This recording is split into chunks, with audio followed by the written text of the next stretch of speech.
Ooh.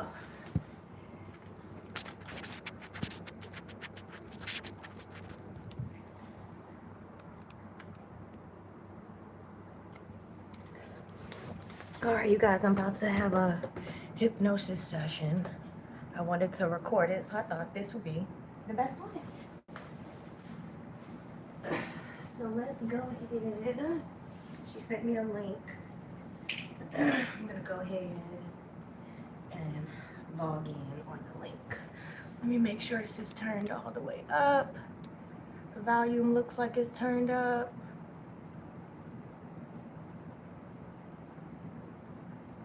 All right. Hopefully everybody can hear me.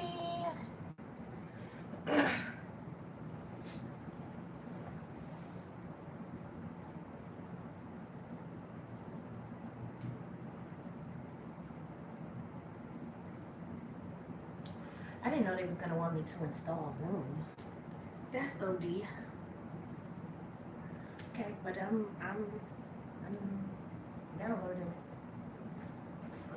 Let's fix this air while I'm at it. And I know that's gonna be hella annoying.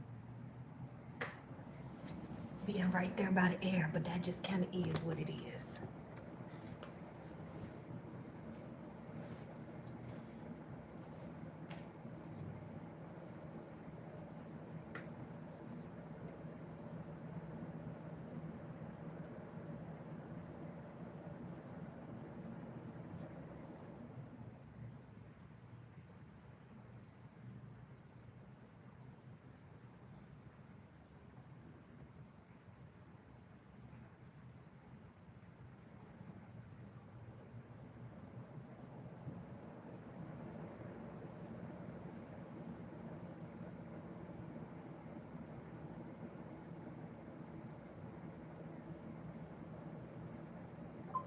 Hello. Am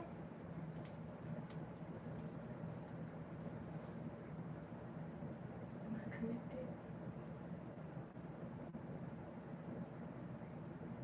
Hello. Hi, how you doing? Sorry, I didn't have Zoom installed, so it made me download the app. That is not a problem. I am going to ask if you can come off camera real quick. You said, oh, okay. Yes. Hi. Hello, how are you? Good, how are you? Oh, fine. Can you pronounce your name for me? Yes, Derica. That's what, okay. I was making sure because I messed up a name real quick. So, Derica or Derica. So I just want to make sure. Yes. I was saying it correctly in my head. Okay, great. Okay, Derica. Today, I just first want to start off by saying thank you for volunteering to do this session with me. It is a 3 to 4 hour session. So it will go past fast though. Okay. Most of that you'll be asleep. Okay. Or very relaxed, I should say. Okay. So, I did receive your questions, and before we start, I just want to go over your questions to make sure that I have them correctly. Okay. And if I see any my question pop up about your question, give me that time to do that. Okay. So let's just go over this real quick. Your first question is, what version of myself have I been protecting the world from seeing fully, and why? Okay. What version of myself have I been? I'll repeat. What fears silently influence the majority of my decisions without me realizing it? Not the fears I'm already aware of. Got it? Okay. What part of my identity was created for survival but is no longer necessary for my growth so I can release and let go? What romantic relationship emotional wound still affects the way I handle success, love, trust, and visibility? What am I truly seeking through travel, freedom, luxury, and entrepreneurship? What patterns do I continue to repeat in relationship, business, or friendship that are trying to teach me something deeper? What was I put on this earth to do? What limited beliefs about money, abundance, or worthiness no longer serve me because I now vibrate on a higher vibration? What trauma have I buried beneath ambition, productivity, and achievement? What relationships in my life are aligned with my soul, which are attached to old version of me, and I should no longer engage in? What unresolved grief, disappointment, or heartbreak still live within me? What is this hindering my growth or success? That's a two-part question, so I'll probably only use one or make it into two. Make it into one. Okay. What will my day to life look like if I fully trust myself without needing validation and live within my highest self? What hidden gifts, powers, or spiritual abilities am I suppressing or doubting? What legacies am I? Okay, that's another two-part question.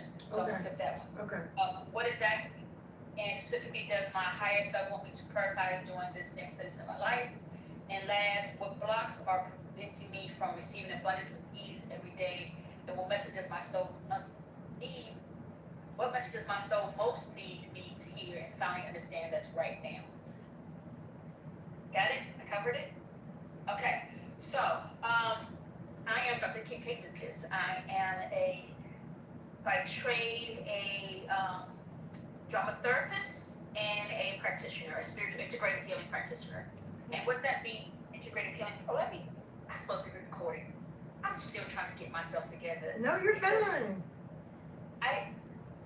I just traveled yesterday, and my assistant didn't put stuff on my schedule, so this is why I had to reschedule you. I said, hold on, we're traveling now. Why?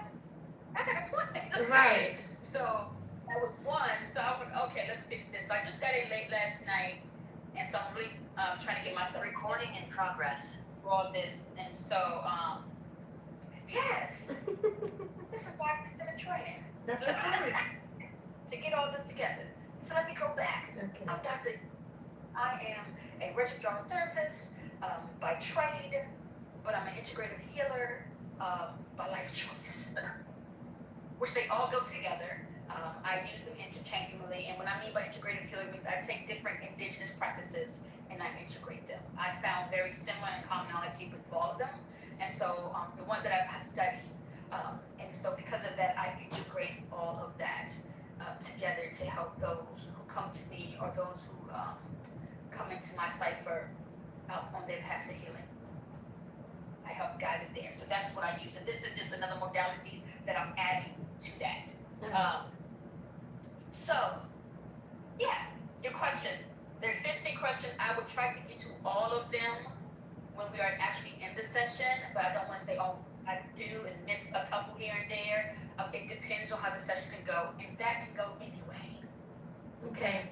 I want to go over some questions just to get logistics out the way. Okay. My first question to you is, what exactly brought you here? Meaning like Thailand? No, that's right. You already see so. No, to this session. What made you want to do this? Well, so I've looked into hypnosis before, but I lived in California, so it was a bunch of white people doing it. And I am a spiritual person, and I believe that when people are doing spiritual energy healing type things, that they should be in alignment with you. And I don't always feel like white people are in alignment with me in that way. You got to be careful who you allow to tap into certain parts of your subconscious and feed into your mind. So I am just very aware of that. So when I saw your message, I was like, okay, well, maybe this is a sign. Maybe it's time to, try it. So I've always been very open, and I feel like I'm one of them people who take signs, right? I'm not the hard-headed kid. I'm the kid who listens. So just tell me what to do, Lord. You're better than me, some hard-headed.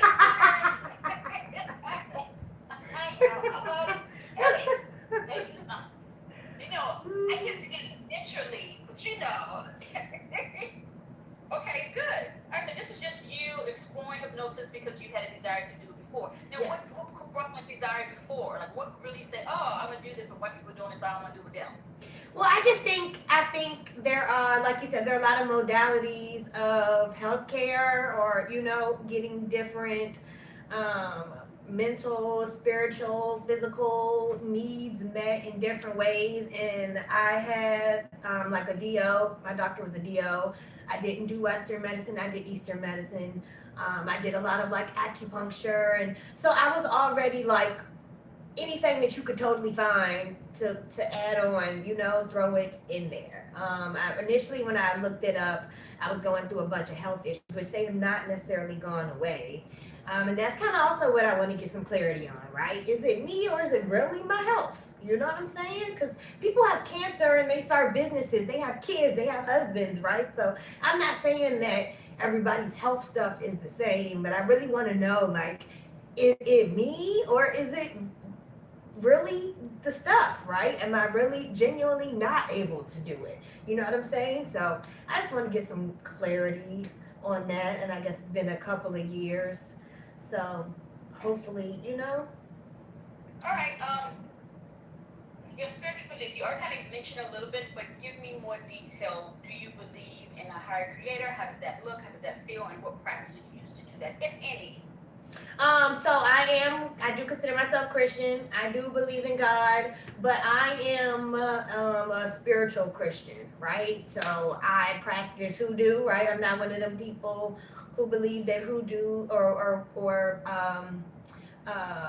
any of those spiritual practices are like witchcraft, right? Because I know that our ancestors who came from Africa did those things. That was medicine for them. Like, that's how they administered medicine. That's how they took medical records. All of these things that we like turn into these wooey things, those are just normal practices for what was our ancestors. So none of that stuff throws me off. There are certain things from the white man's Bible I subscribe to, and there are certain things from the white man's Bible I don't subscribe to, But God is at the top of that no matter what.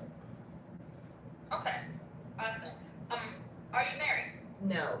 And I don't got no kids. None. Nope. Are you in a relationship? Nope.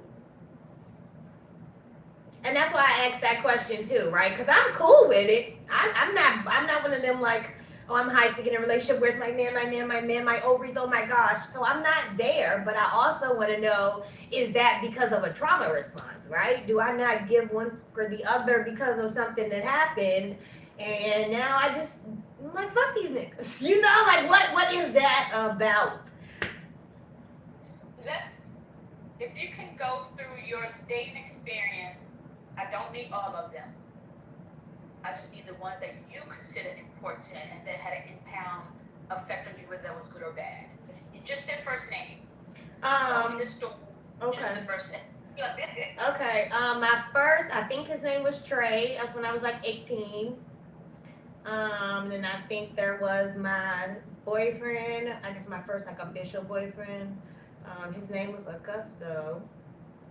And then my last relationship was like 10, 11 years ago. His name was Lorenzo. I do a really good job of blocking people out once they no longer serve me. I don't even think I said their names in so long. I was like, their names. But yeah, I haven't dated a lot. I haven't had sex with a lot of people. Like, the list is really short. But That's yeah. fine. Okay. And I have not dated since then, or had a relationship since then. So just to preface, the reason I'm asking the question is when we go into session, we never know who's going to pop up, and usually those who may have some important impact on us may show up if they, have caused some trauma or they had a good experience with them. I mean, we don't know. But in this case, if we have some idea who may show up and who they are, even if we buried them, right? That happens. So just me just going through the line. Your parents. What's your parents' name? So my mom's name is April, and my dad's name is Derek. If that wasn't obvious enough, I feel like everybody daddy named Derek. We all ended up Derek in the 90s, in the 80s. Are they still alive? Yes.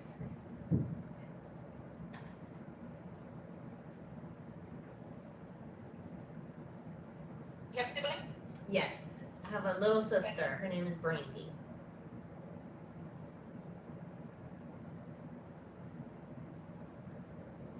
Okay. So one sister sister Brandy, your parents are still alive, your grandparents. So I know my grandma on my mom's side. I don't really know. I haven't talked to my dad in forever, and I haven't talked to his mom or any of their people in forever. So your grandmother on your mother's side, what's your name? Dorothy. I got a grandma named Dorothy. I love that. Is she sweet? Oh. Oh, Is she still alive? yes. Okay. She passed away when I was younger, so I don't know if she's still Alright, understood. Okay, let me just make sure. Give me 1 second. Okay. Make sure that I get all my questions before we move on to other stuff. So I feel keep doing stuff. Let's see. You know, I think that's good enough, to be honest. We ain't gonna go over there. We're gonna just do what I normally do. We're trying to stick to the books. And that's not my ammo. I'm gonna be sticking to them. I'm gonna start trying now. Okay, is there anybody that has transitioned on that you feel may show up in this session? Any ancestors? My grandma's adopted, so we don't really have much family. The only thing I can think about, 2 things immediately came to mind. I had 2 great aunts that passed away. And because my grandma's adopted, they weren't like family, but they were like family, if you know, like from a black people's perspective. And then I've also, Those count too. So it doesn't have to just be someone blood related. It's someone who you think would show up for you. Yeah, I think maybe the one or 2 of them, maybe. Okay, do you have the name? So what I called, oh, okay. I think I remember their names. Juanita. I called her Aunt Neat. And Juanita. Oh, Juanita. Yeah. And then the other one was Edna.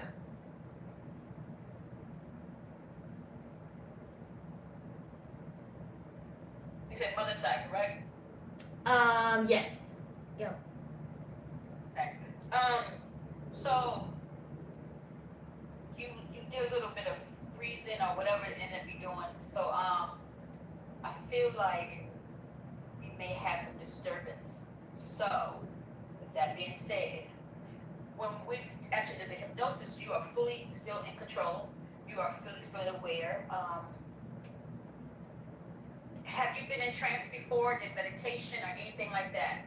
Oh yeah, I meditate almost every night. If I don't like just randomly fall asleep, I will purposely meditate to sleep. Okay, sleep is good.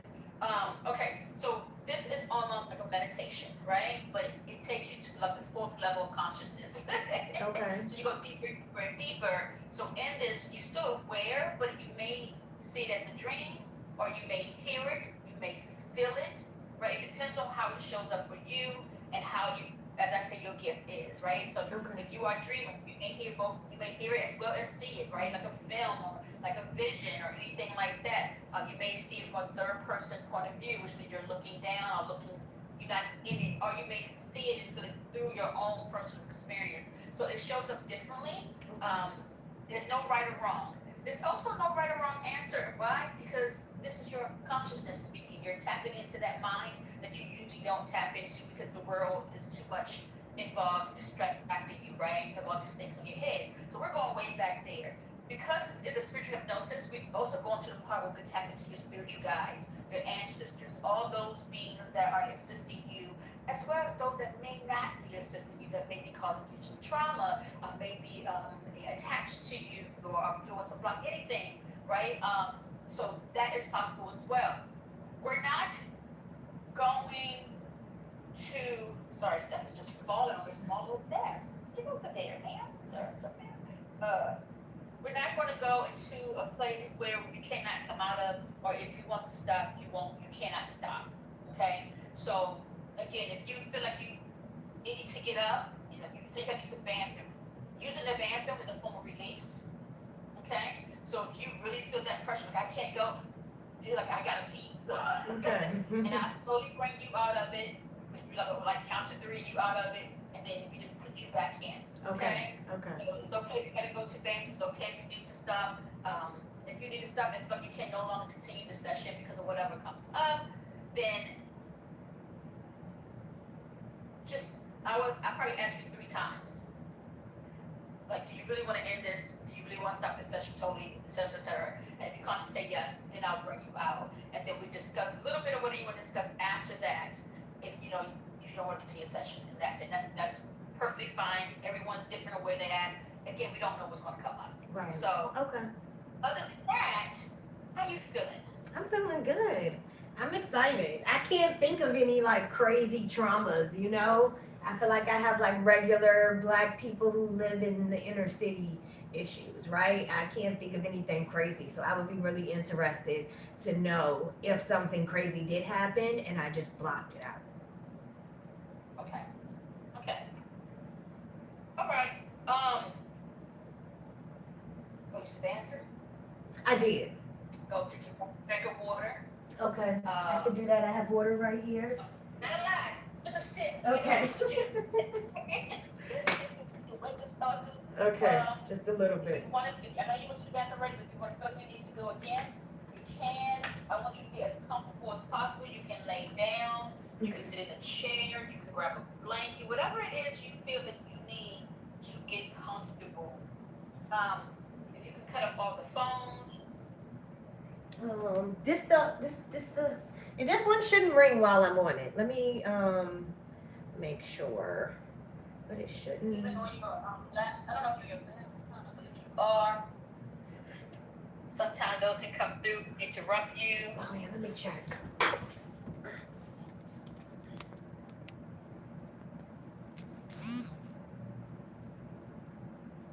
Okay, I think that's quiet. Okay. And my phone is charged, so we should be good there. Position the phone where I can see you. Okay. So if you're gonna lay down, if you're in a chair. Oh yeah, let me find something to put it on so it will stay propped up while I'm laying down. And you don't want anything in your hands. Okay.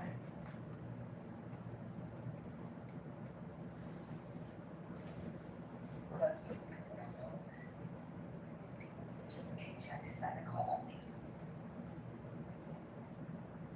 I know that's a weird angle, but is that okay? It is a weird angle.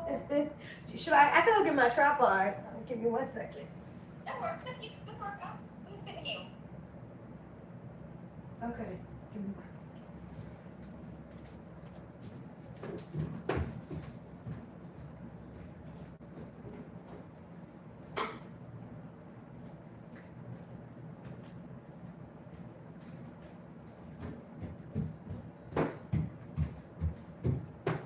Okay.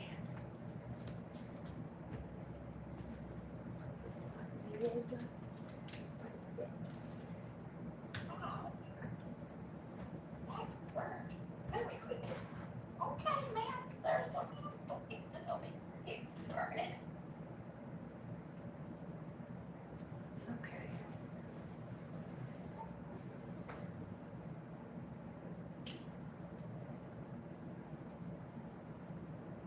That looks like that should work.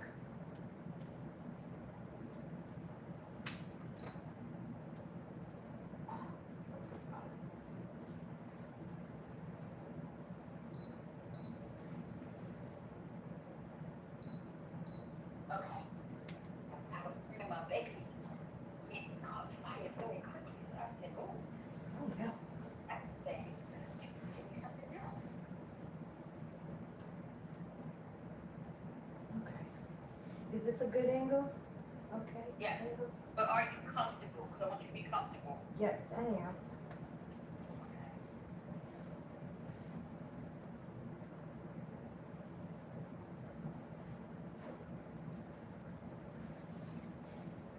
I am burning 2 things. I already burned some bay leaf for protection and some sage for some cleansing, as well as to help balance out the aura in the room. Because you do some form of spiritual practices, I don't have to explain so much to you. But I staged before too. I also have a glass of water here for your ancestors for when they come, or your spiritual guides as a form of offering and as a conduit. And for me, I always bring my guides with me, and I always give them food. So, so I got a little odd situation come over here, going on over here with some water, food, all the good things. I love that. So that you can know that whoever comes will be fed and will be treated with kindness. Amen. Okay, so are you comfortable? Yes, I am. Can you hear me loud and clear? Yes. I'm gonna ask you to, can you bring the phone a little bit closer? Oh, yes. Only because I can't hear you as clear as I need Sorry. to. You go under, you're gonna do a lot of mumbling, and I'm gonna be like, repeat that, what'd you say now? Okay. Is that better? Yes, that's better. Okay, great. All right. Give you a few more minutes to just adjust yourself. Whatever it is you may think you need to do. Can you hear me loud and clear? Yes. Okay. All right, let's get started. I want you to do a deep breath in. Just a deep breath and exhaling. Just good. Just to get that big energy off of you.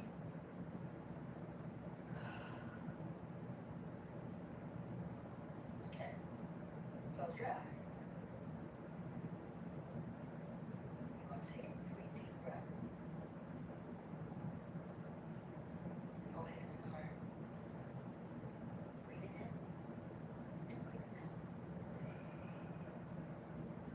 You breathe in, fill your lungs.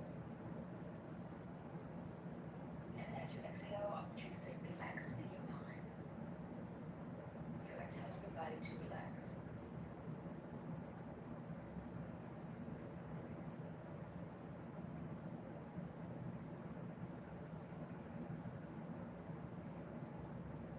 Deep breath in.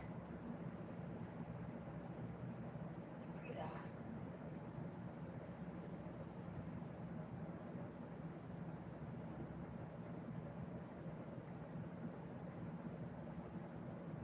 Deep breath in. And relax.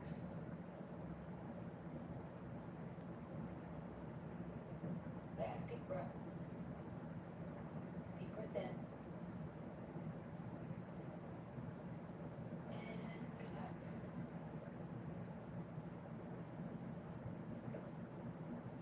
Very good. Now I'm going to help you relax even more. And I'm going to count from 10 to 1. With every number I count, you double your state of relaxation. As I count, you relax each part of your body. And you double your state of relaxation every single time. Let's count to 10. 10. Relax your head. Relax your face. Relax your neck.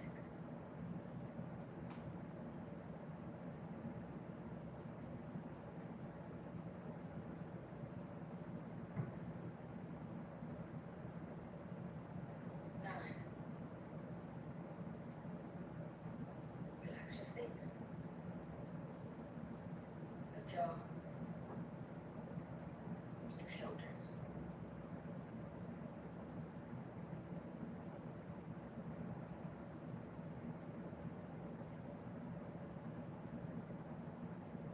8. Relax your upper back and your lower back.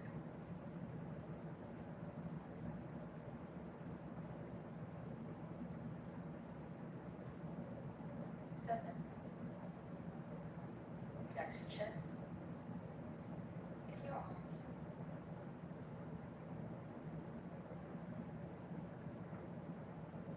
6. Relax your stomach and your hips.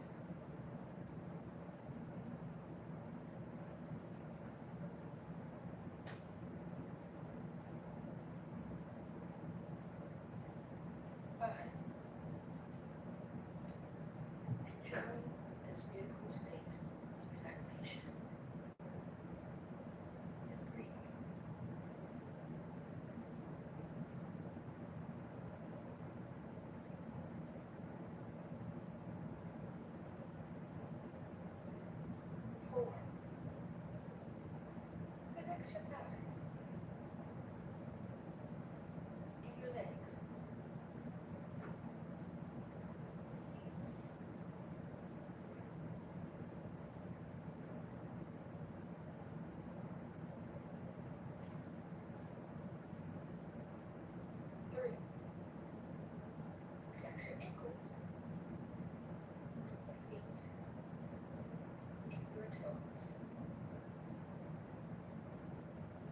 Two, just like a rag doll, relaxing deeper and deeper now.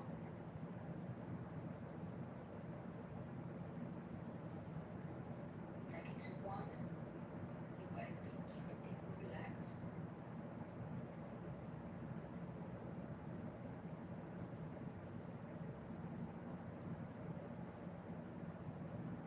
And one, deeper and deeper. Relax. Very good.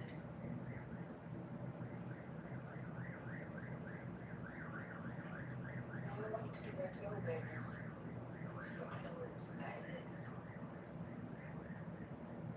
Although your eyelids are already closed comfortably, I want you to relax the muscle around your eyelids,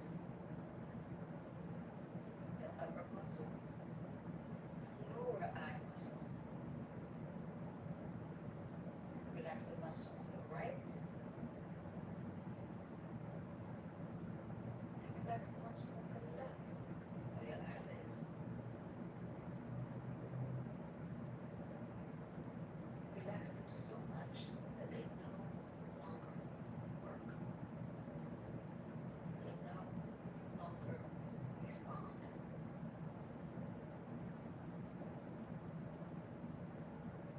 Just totally relaxed.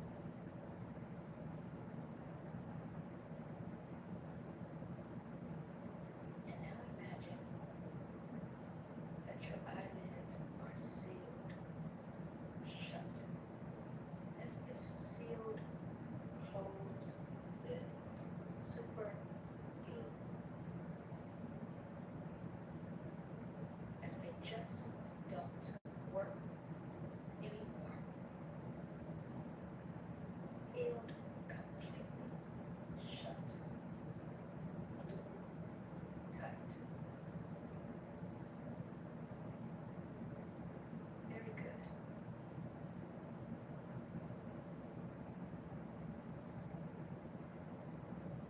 In a moment, I count from 3 to 1.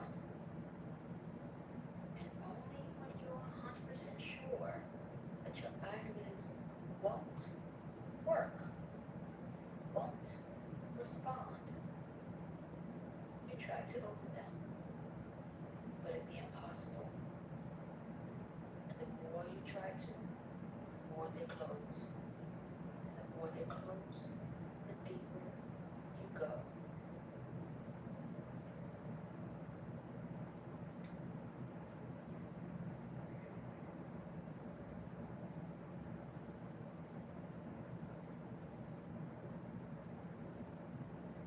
Let's count. 3. Eyelids don't work, as if they sealed shut.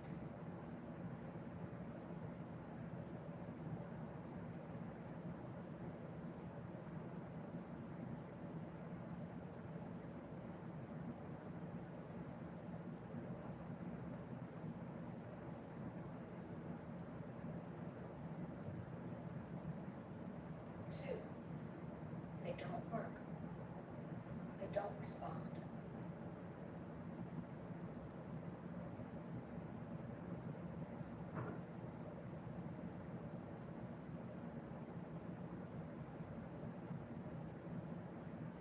1. You try to open them, but it's impossible.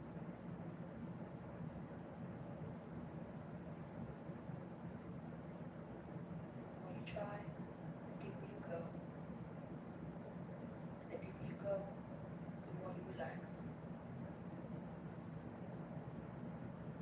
Very good.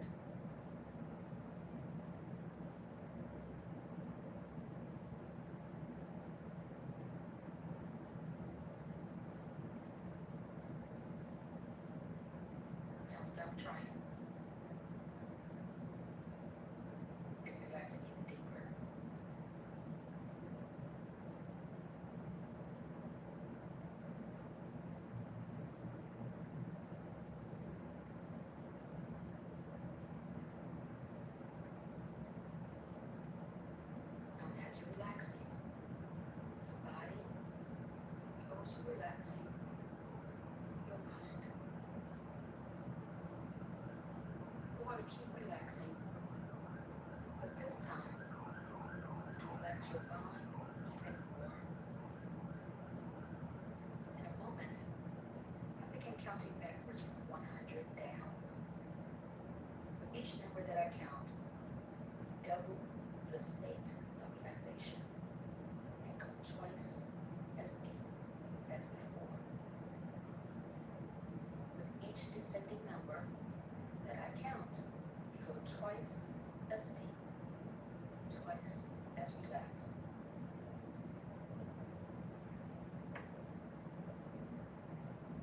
Let's count. 100. Double your state of relaxation. Now.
99. Twice as deep, twice as relaxed.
98.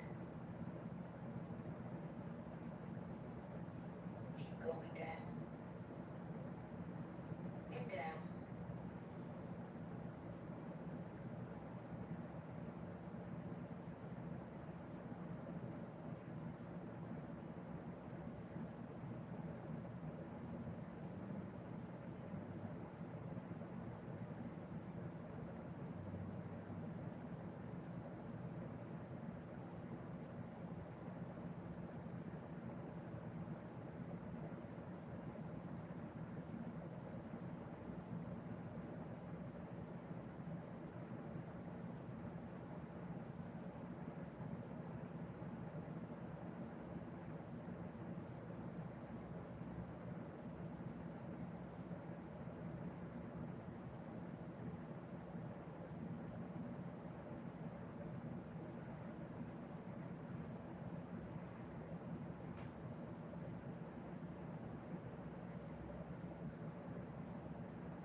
96. From now on, as I count, imagine the numbers begin to fade away, disappear. The more they disappear, the more you relax. The more you relax, the deeper you go.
relaxed. Deeply relaxed.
Two.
total relaxed. Very good.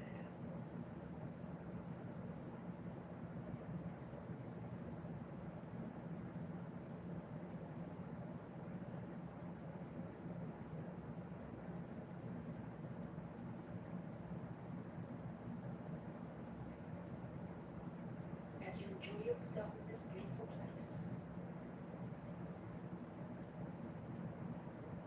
and use an unusual path you didn't notice before.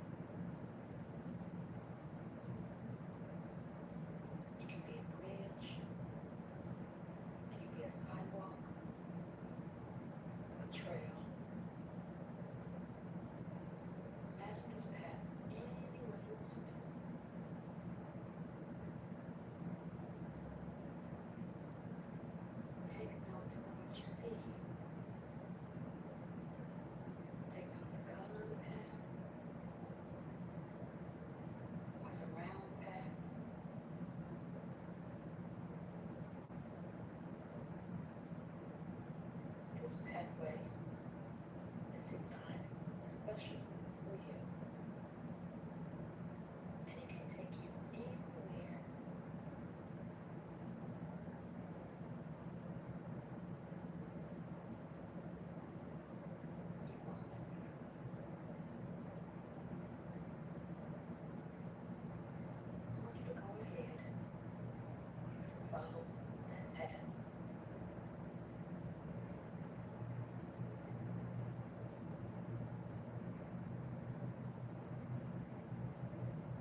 next step.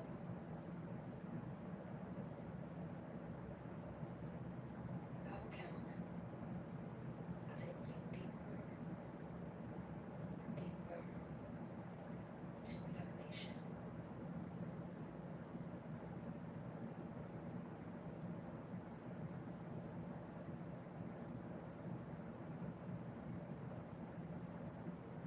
Let's count.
about to step down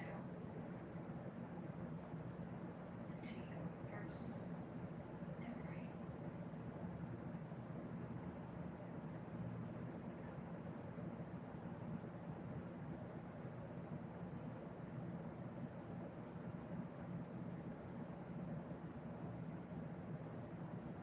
When I get to one,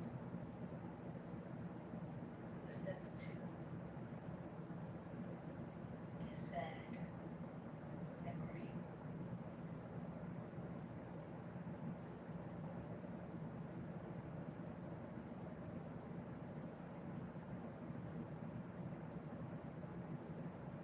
It's unfold.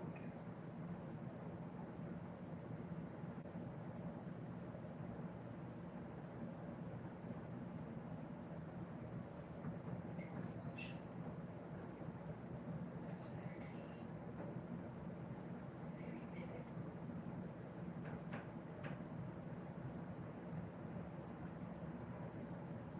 This sad memory make emotional just from the thought of it.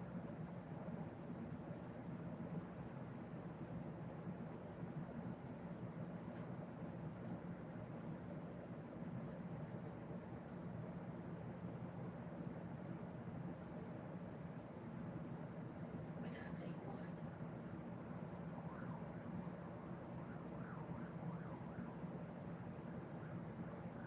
you step down.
One, step into the memory now.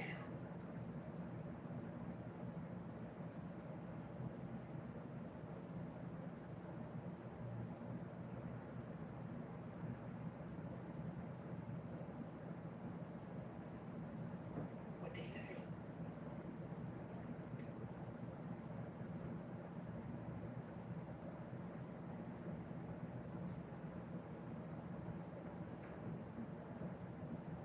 There, tell me what you see. Are you indoors or outdoors?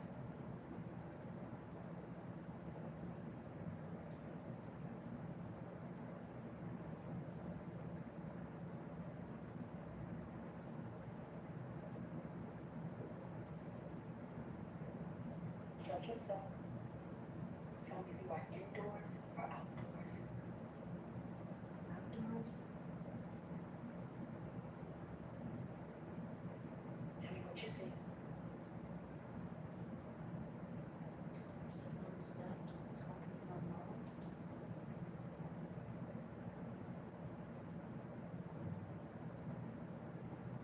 How old are you? Maybe 16.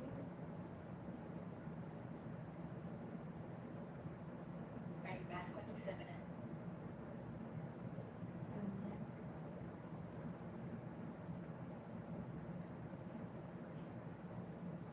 Don't you look down at yourself and tell me what are you wearing?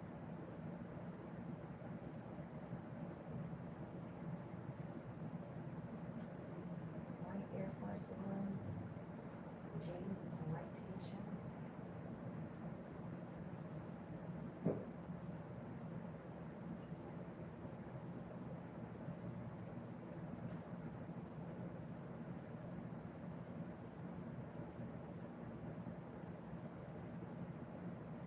saying to you.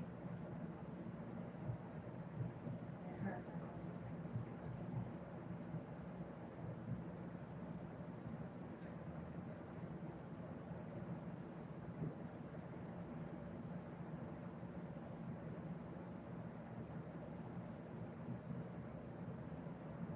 How do you feel about that argument?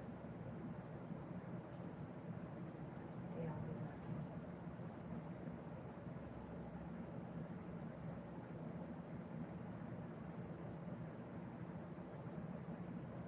What else did you say? I think somebody like hit somebody.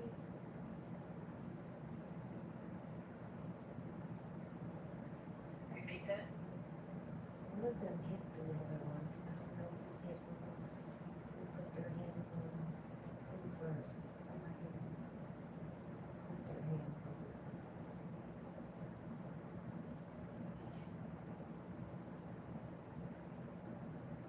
How did that make you feel them hitting each other?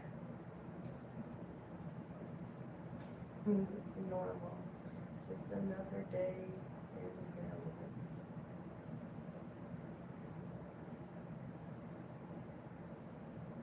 Let that scene play out. Tell me what else happened. She seemed really mad. Which makes me sad, of course. And I just go back inside.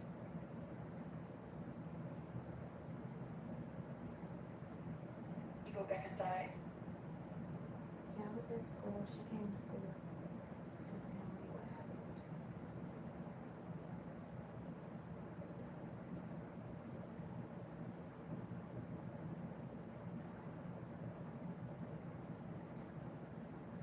Let that scene play out. You go back inside where? Back inside the school, or you go back inside your house? To school.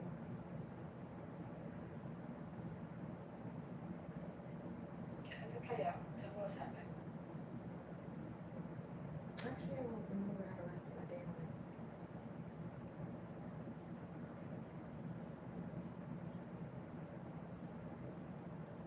Was the rest of your day go well, or was it sad?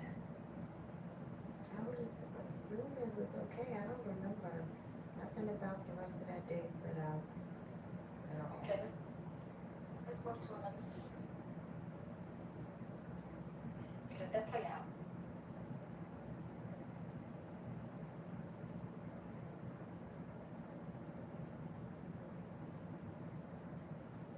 What happened after school? I'm pretty sure I talked to my grandma. I don't really remember.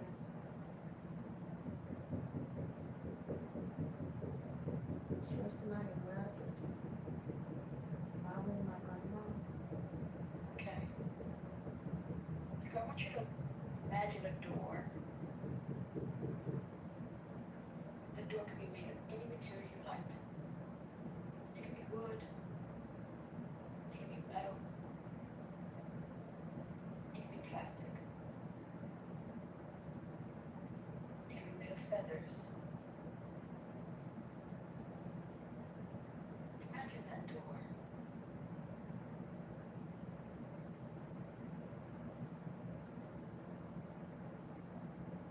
On the count of 3, 2, 1.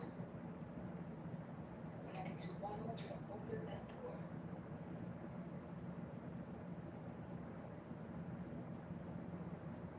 Okay, let's count. 3.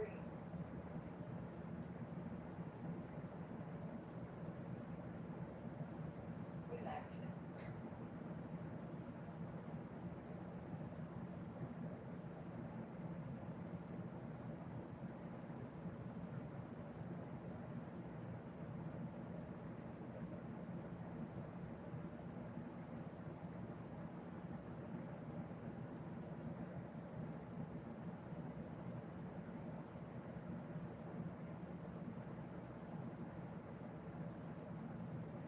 Two. Deeper relax.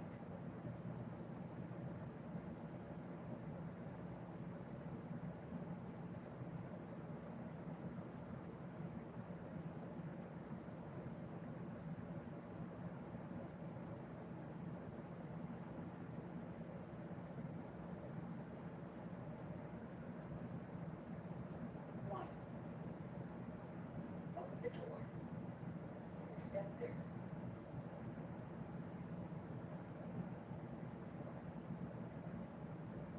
Tell me what you see. Are you indoor or outdoor? Outdoor. Is it nighttime or daytime? Daytime. What are you wearing?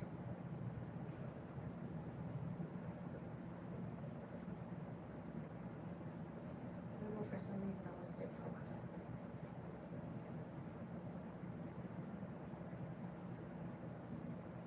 How old do you feel?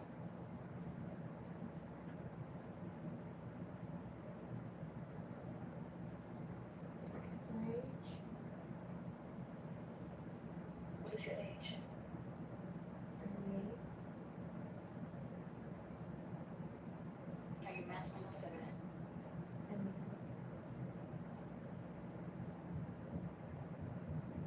Is the polka dot dress or skirt or pants? Dress. Once you look around, you tend to see the environment. Are you in a house? Are you on a porch? Outside? Are you in a forest? What do you see? It looks like a big outside area. It's just like a bunch of pretty green trees and brightness. I guess whatever, like, I don't know, the mushroom world looks like on Mario. Just like beautifulness, colors, and gorgeousness everywhere. Just it's like happiness personified.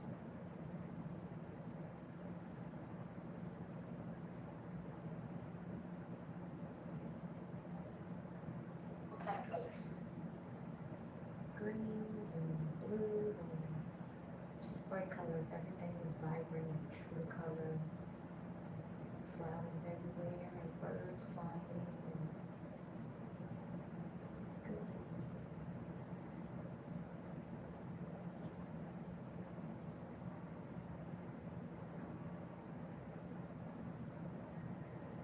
Are you alone or somebody with you?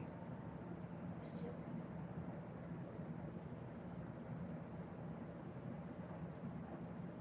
I want you to walk around.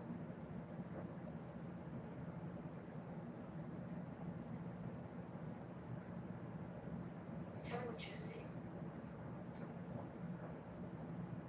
Explore even.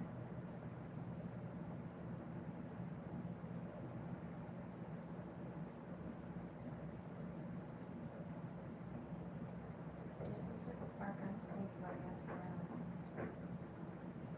Just like animals. What kind of animals? Birds, butterflies. Besides flying around, what else are they doing? That's it. Are they close to you or far away? They're far away. I just see them in the distance. I want you to walk towards the animals, the butterflies, the birds.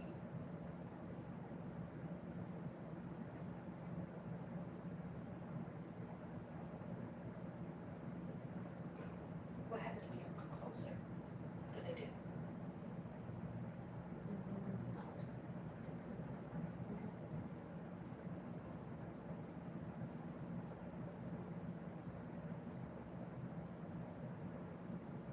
What else?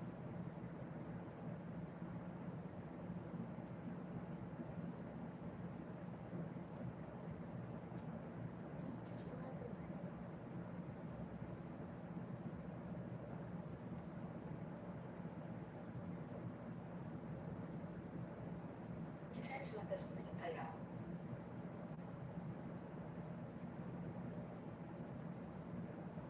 Continue to walk in the direction of the butterflies and birds was at.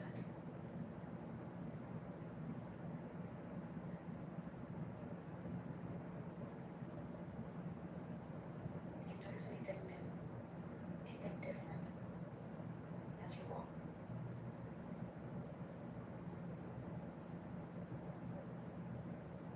Not really. It's just miles and miles of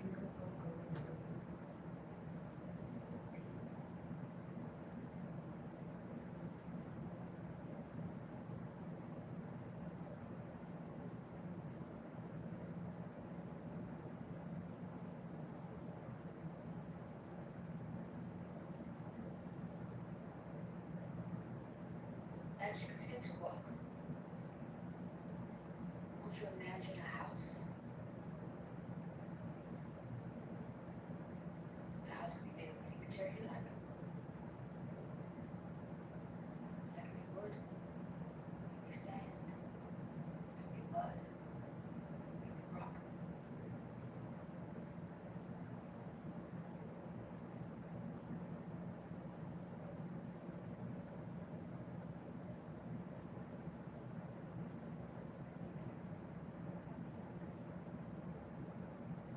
And then as you walk through the door of the house, I'm going to count to 3 and you're going to walk through the door. Let's count. 3. Deeply relaxed. You are safe. Breathe.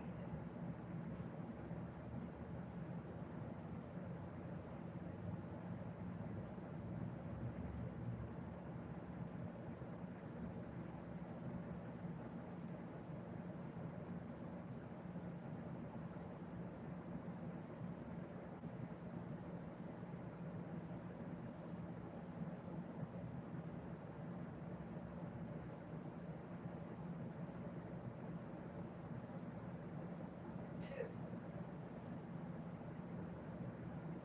Deeper you go.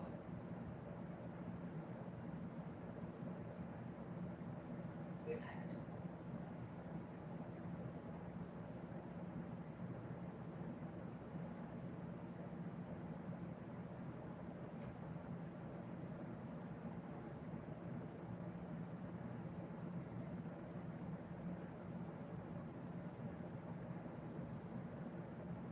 1. You walk through the house door. Tell me what you see. Are you indoors or outdoors? Indoors.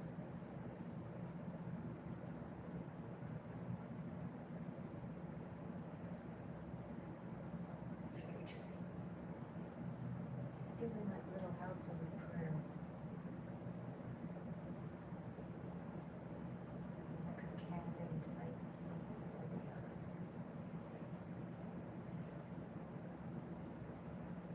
What else?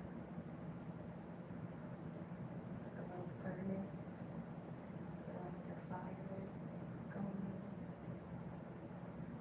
It's like a little dining room table. All the kitchen stuff.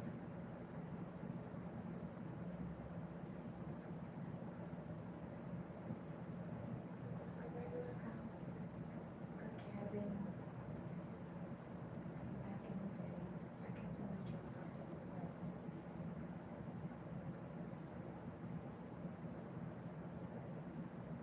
How old do you feel? Felt my age. Felt 38.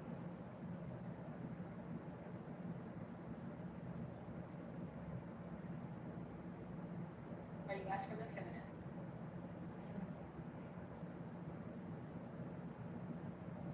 What are you wearing? Still wearing my polka dot dress. Is it the same day or different day? Same day.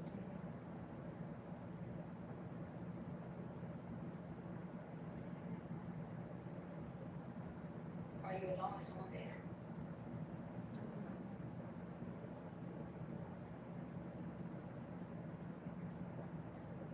Just for the house.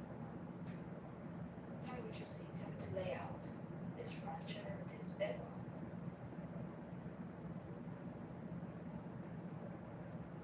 So it looks like for whatever reason, when you walk in the house, you kind of go straight to the kitchen.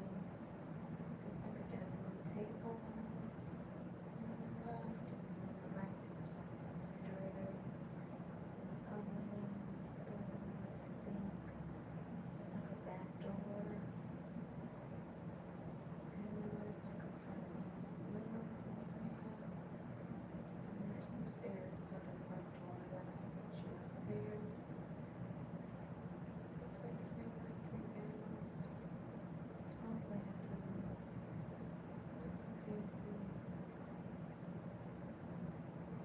Is it your house? Does it feel like your house? Yeah, like my house. Who else is it? No idea. It's nobody. Do you see anything hanging on the walls? Any art, any pictures, any decorations? I see some of those like dead animal things.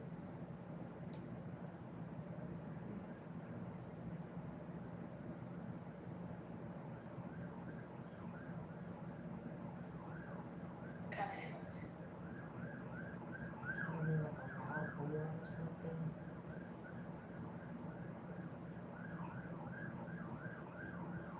And then I look on the wall, just somebody likes to shoot animals.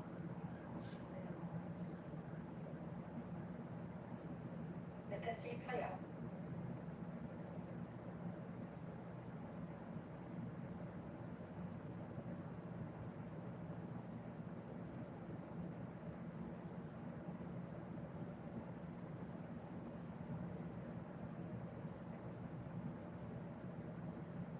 So what else you see?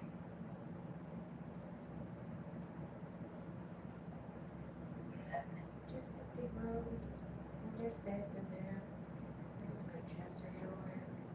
There's no TV. You don't see any like personal items. So maybe it's not somebody's home. Maybe it's just a house. Maybe that's what it is. It looks pretty empty. Doesn't look inhabited.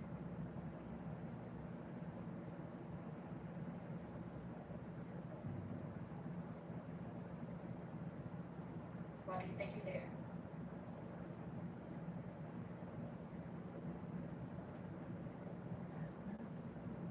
It's just a house in the woods. Just anyone there.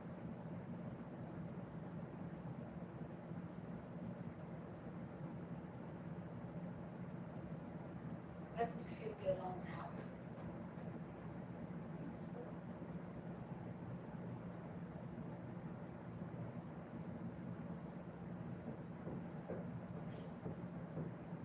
If the house was back in the day, what time do you think it is? What year?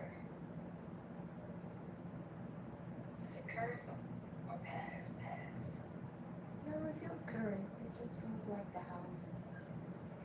I guess it's trying to go with everything else. It feels like it's like all wood, like a cabin on the inside. And it's made of like candy on the outside. The outside is made of candy. Very Why don't you walk bright. back out and walk to the porch back outside? You can go through the back door or the front door.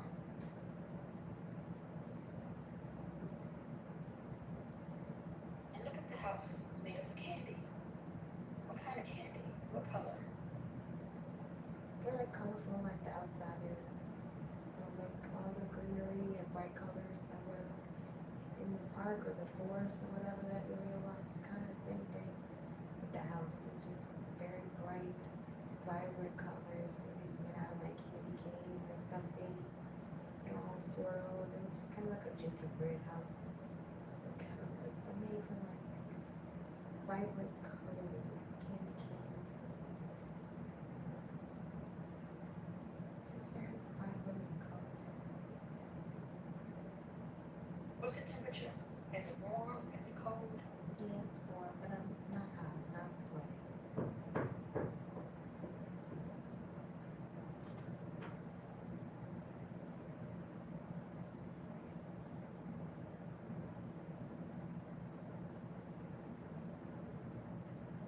Okay. I'm gonna have you walk back in the house. When you walk back in the house, I want you to return to the seat with your mother. We're gonna do this in a count of 3. Let's count. 3. Relax.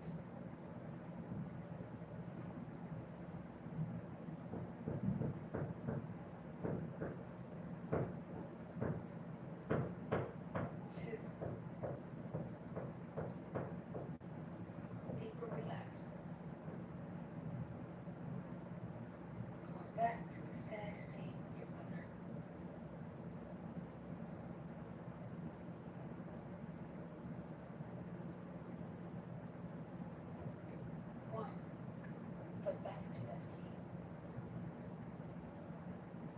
Tell me what you see.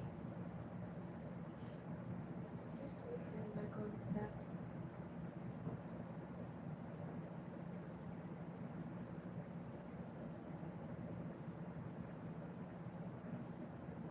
Is someone with you?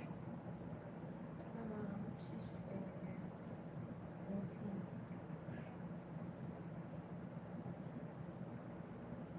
Just standing there doing what? Venting. Look around you and tell me what else you see besides your mom. That's it. I just see in front of my school, all the field in front of me, all the green trees, cars parked on the street. Is this after school, early morning, lunch period? What time is this? I would say sometime in the morning.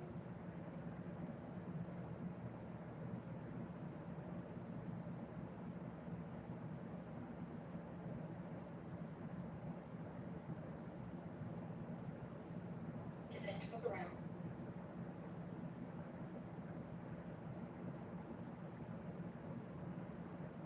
I want you to get up and go back to class like you did that day. Once your mom leaves, where do you go?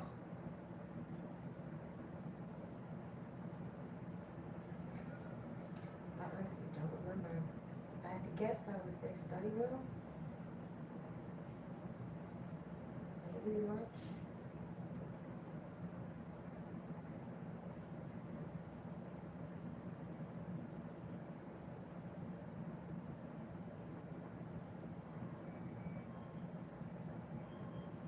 Let this scene play out.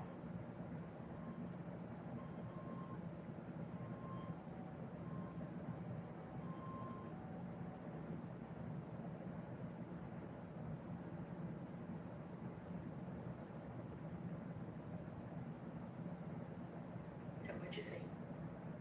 Trust yourself. Just sitting in study hall with my two friends, which is not really study hall, it's really just an empty classroom, just talking. We're just telling them what happened. What's your friend's name? I have no idea. I don't even remember who I was talking to. I don't really remember anything about that day when I got off those steps. So I'm trying to recant, but it really is just me thinking, trying to figure it out. I don't remember. Okay. I feel like there were two people there though. We were in an empty classroom. Lights were off because it was daytime, of course. We didn't really need any lights. We were just sitting in there, sitting on top of desks, talking. I don't remember who it was.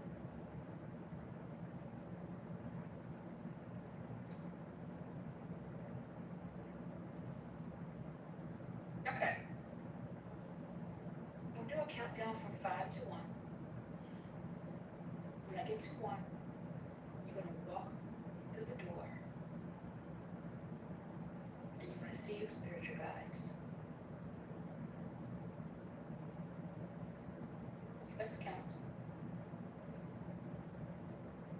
5.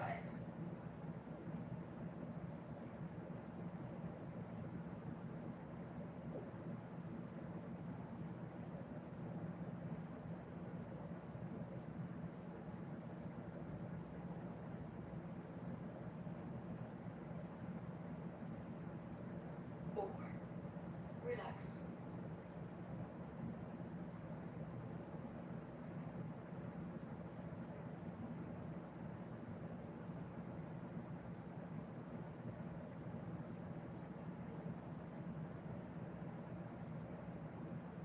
3. 2.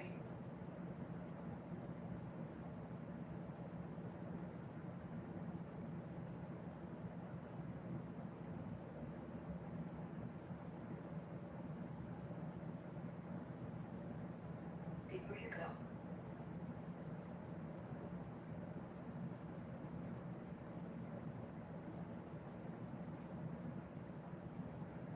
2. Deeper relax. Deeper you go.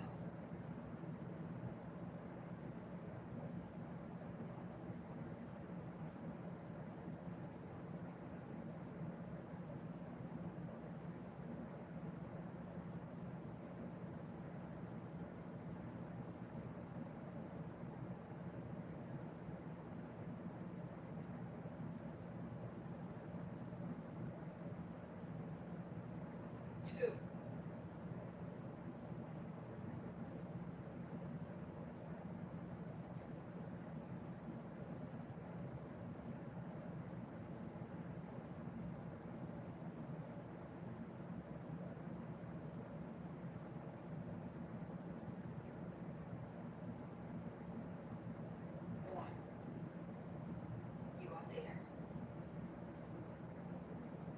What you see?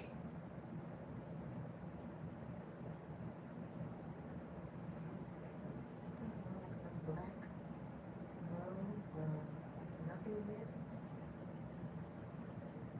Black that room. It's not dark though. It's just not like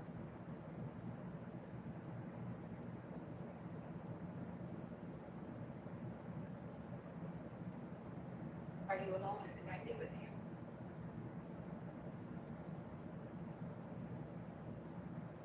Trust yourself. I guess my spirit guides are supposed to be there, but I don't really see nobody. How do you feel? And I guess them peeking from around the corner.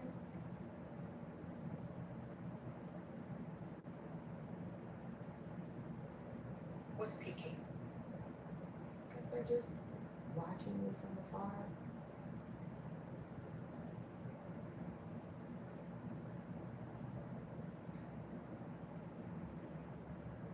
Can you sense who they are?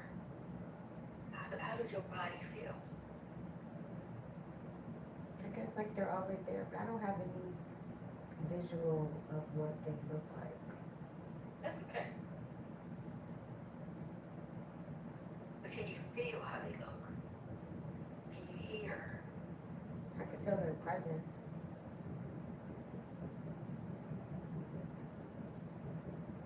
And what do you feel with that?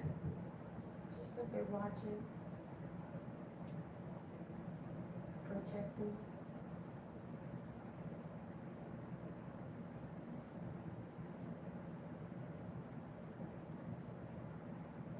And what else?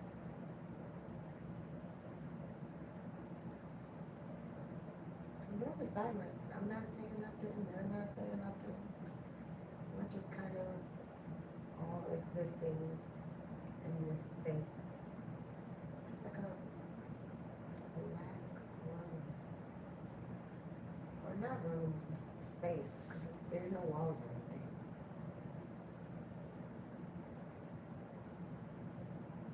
Can you move around in the room or space? Go ahead and move around.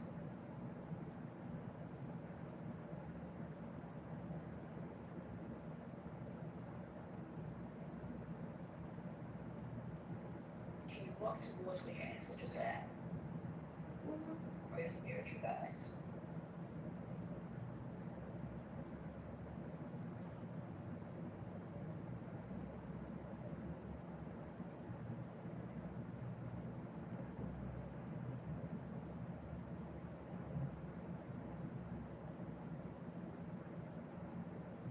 What happens when you walk towards them? They're just going outside. Feels like it's one of those things where they're to be known but not seen. Like I'm not supposed to see them. That's what it feels like. What do you think that is?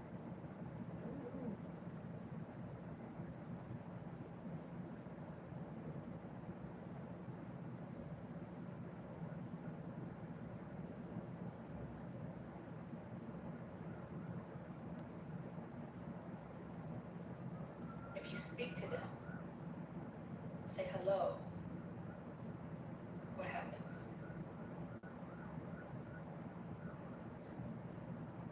I feel like they giggle.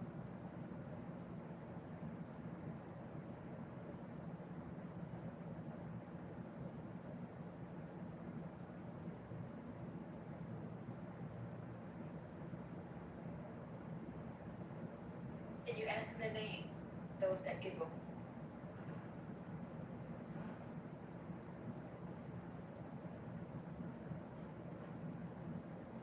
They don't respond back to me. That's okay. Ask them again.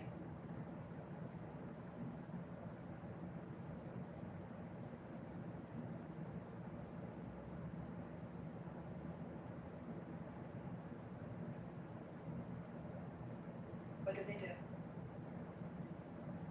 They don't say nothing. No response, no giggle, no moving, no. I mean, I still know they're there. I feel them. But there is not an acknowledgement of my question being directed to them for a response. If that makes any sense. Can you ask them if they're from the light?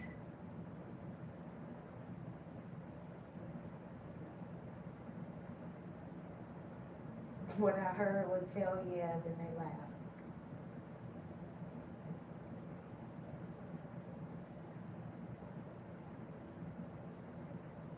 Can you ask if they believe in God? First thing I heard was, of course. What is God?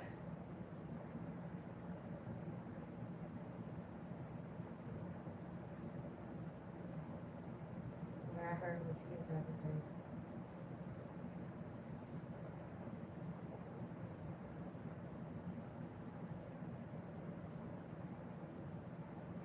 And are they part of God?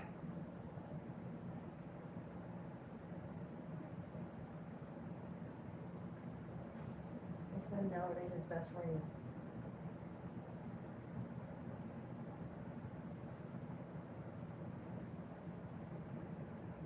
What's God's best friend's name?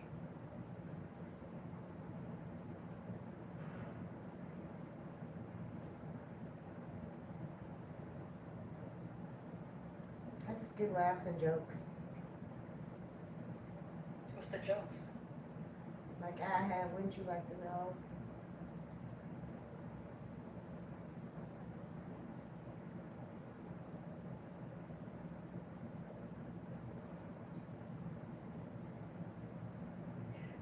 Ask them how they came to help you.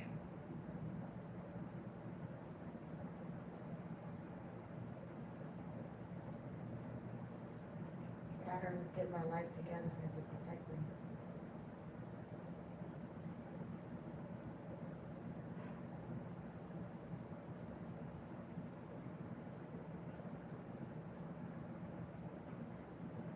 Derek, can you lend them your lips so can I speak to them directly? Can you lend them your lips so that they can speak through you?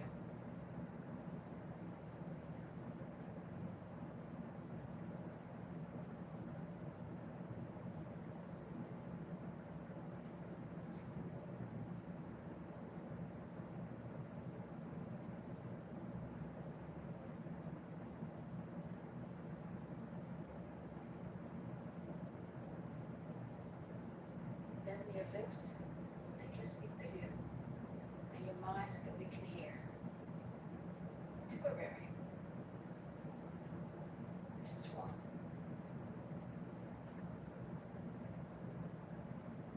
Say hello when it's done.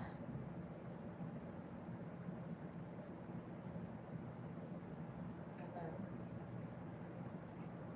Hello, how are you? Thank you for showing today. Who am I speaking with?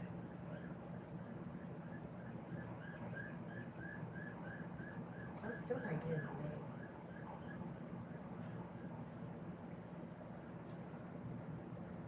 Derek, did you lend them your lips? Yeah, I don't have an answer for that. I don't know what they're saying. I don't know a name. Nobody's saying a name. There was no response with that name just now. With that question. Do they have a name or they don't have, or they have many names?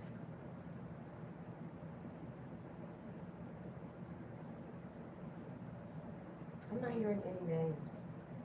It's just silence. Anytime you say something about a name, it's just silence. Where are they from? First thing I heard was West Virginia.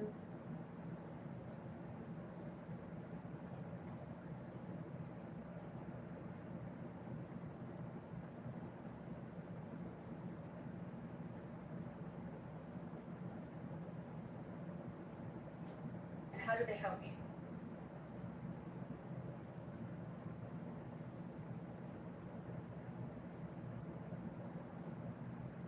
I said they're here to protect me. But how? How are they protecting you? I heard make sure I go down the right path. And what path is that? Breaking generational curses. What generational curse? They said all that women bursted out laughing. I said, how are they helping you if they're laughing and not telling you?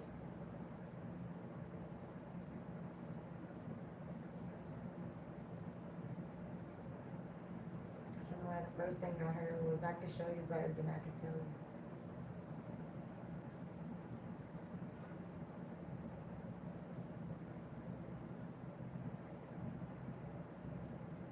Are you showing her her body or through her life?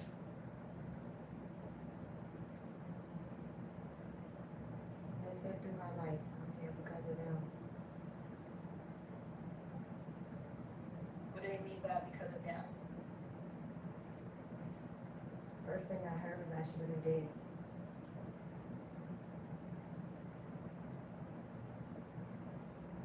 Why?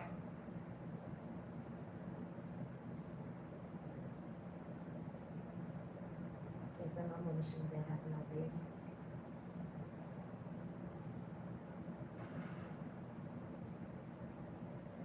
Why? She was too young, she didn't have no money.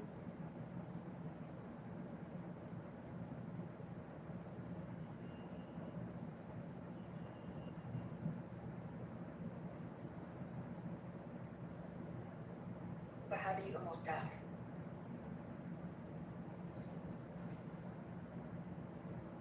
They said you really shouldn't have a been here.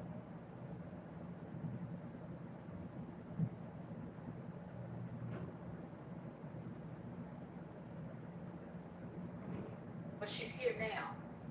So what curses that she needs to break? They said a lot of them already did. They said I didn't get pregnant. I didn't end up in all these bad, trauma-filled relationships. I didn't get stuck in Richmond. Not laid up with no man.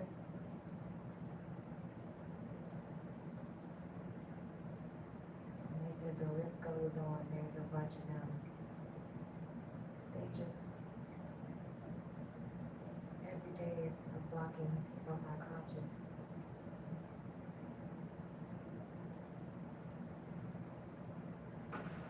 Is it blocking from your conscious?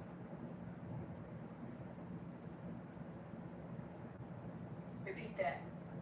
Yeah, I guess they just turn me off of it. What someone else might think is great and glorious, they don't give that to me.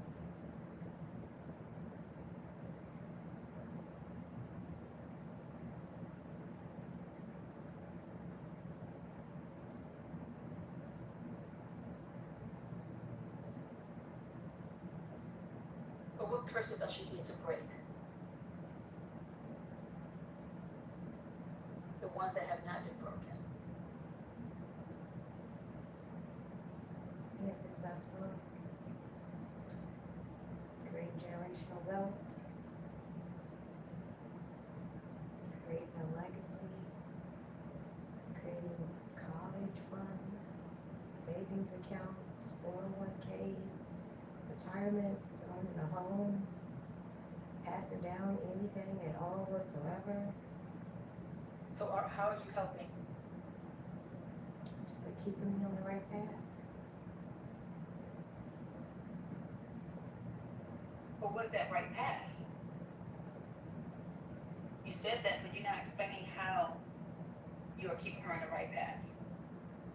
They just said making all the things that other people might find attractive, just unattractive to me. But are those the things that will help you break the curse? They're distractions from the goals, from the plan, from the path.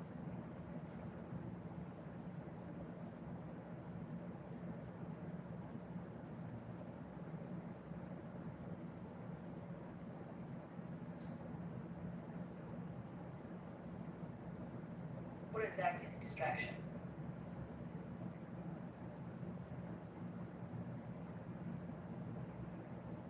relationships, financial troubles.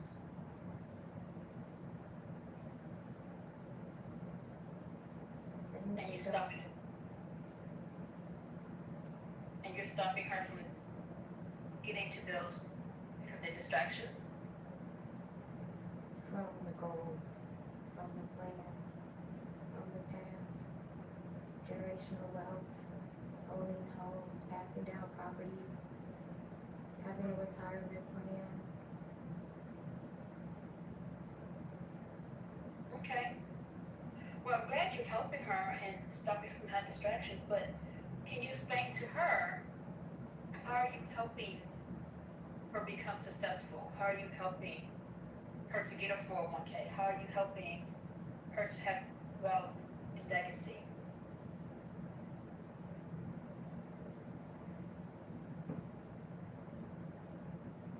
How are you helping her to break the curses that's stopping that?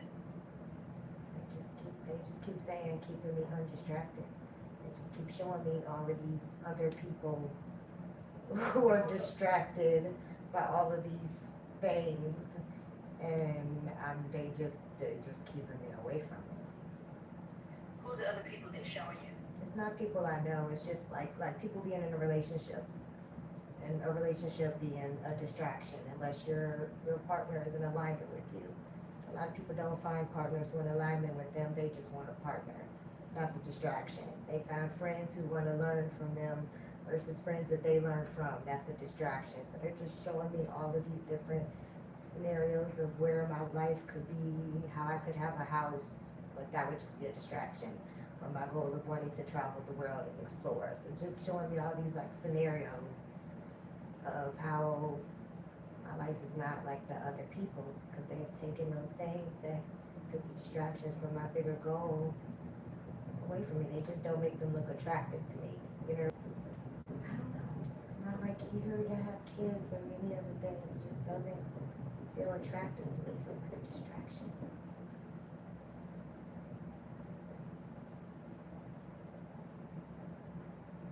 Is that what you want? Or are they telling you that's what you need? I don't want kids either. So I'm cool with it. I'm in complete agreement. That's not something I'm like fighting against at all whatsoever. What about the relationships? Same thing. I agree. I agree that I feel like when I was a lot younger, maybe there was like a little battle, but there's no battle now. I'm totally cool. Whatever they say, I trust them up until this point. They got me to Thailand, so I trust what they say.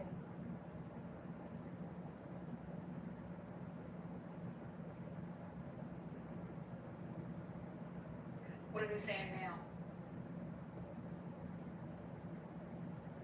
They're just saying that we got you, we would never let you fall.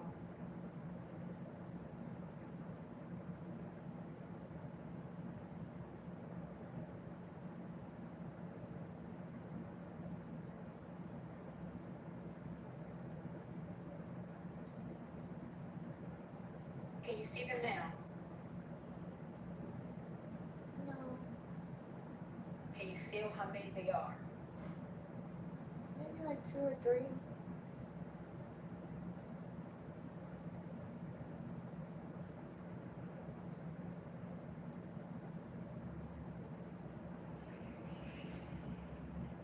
Can you ask them if there's any relationship aligned with your soul that they will approve of?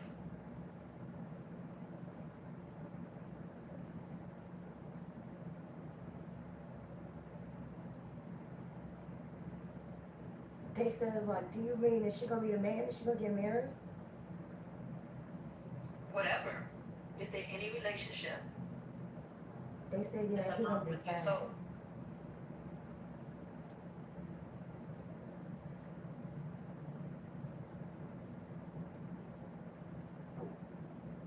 Is there any relationship you need to get rid of that does not align with your soul?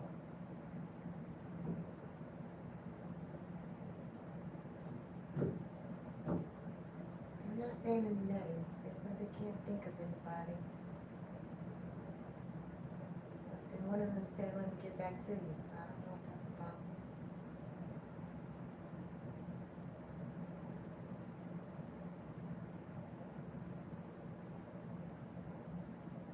Is there any unresolved grief or disappointment or heartbreak that you can name of or think that still lives with her?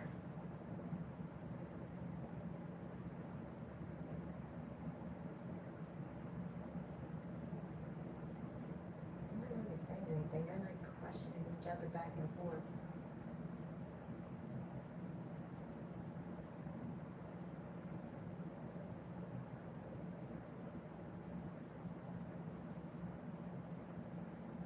They're not really giving me an answer.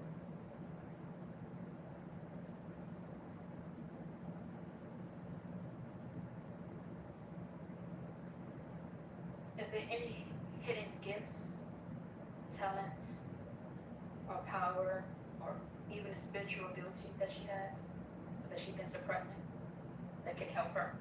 First thing I heard was she's magical as fuck. I don't know what that means. I don't know how. Can you ask her what that means? What does that look like? What I heard was she knows she has power. She just has to tap into them. How does she tap into them? They said connect more with her spiritual and cultural side. Which side? Mother side, father side? And my Haitian side.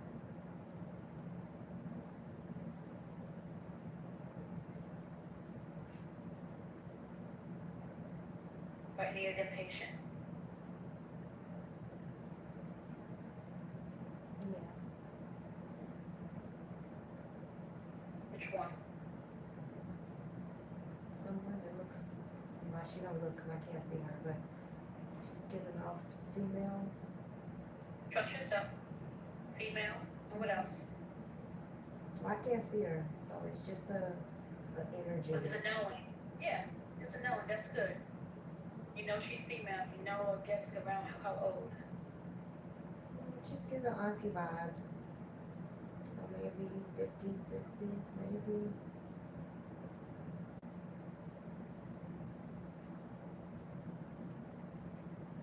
And which side of the family she's on? Mother and father side? First thing I heard was daddy.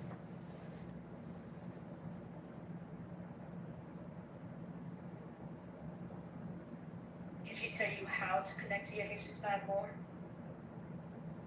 What can you do?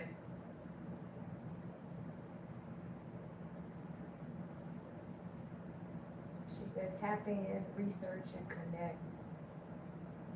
She said I need to practice more.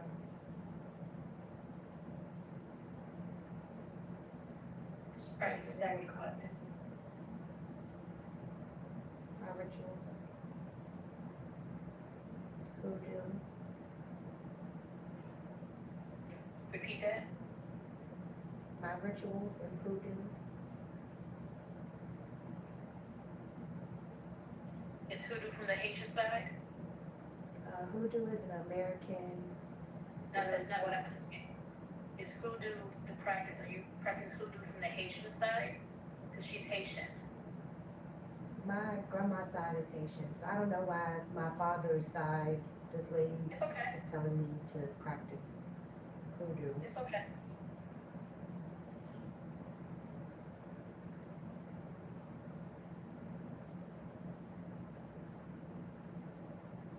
What else is she saying?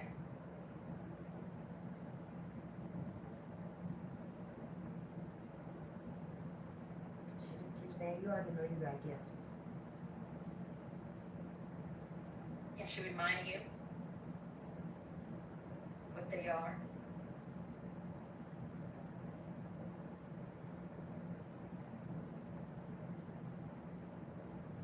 She's not telling me what they are. She just keeps saying you need to tap in. You'll know once you tap in.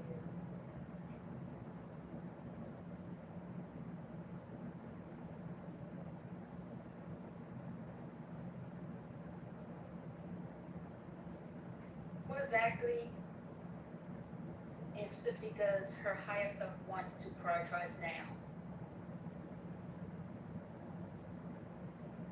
What does she need to focus on now or coming into the season she's coming into or her life?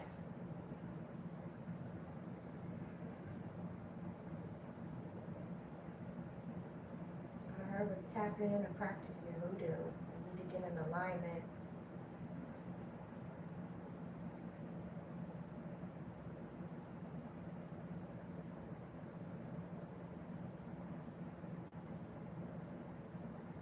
If she taps in, can you tell her what her day-to-day life would look like if she trusts that process and trusts herself?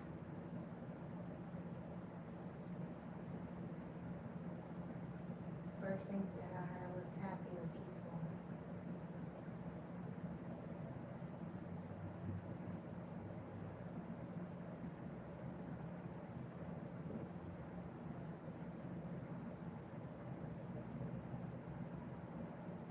What's blocking her or preventing her from receiving abundance with ease?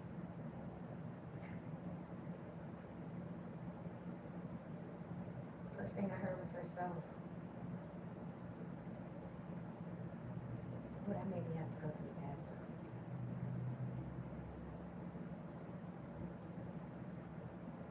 Okay.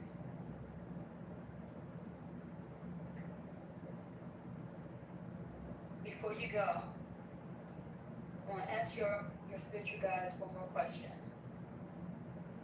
When they say yourself, what does that look like? Is that a behavior? Is that an emotion?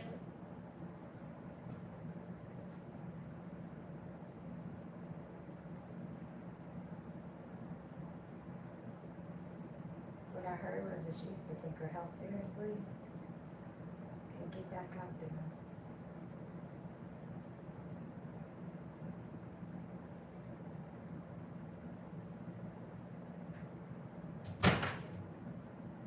Okay. I'm going to count to 3. When I count to 3, we're going to end this session and you're going to come out.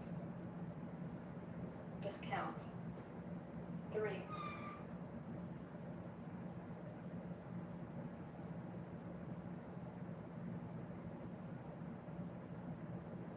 I want you to be aware of your hands,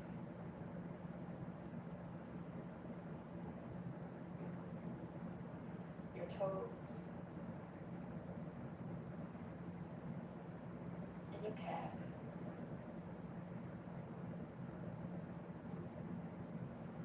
2.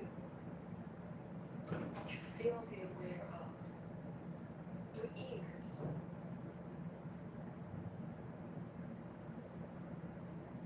your chest, your arms, and your nose.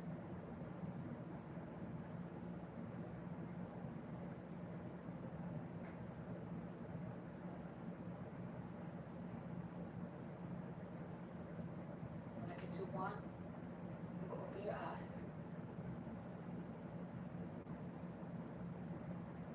1. Open your eyes.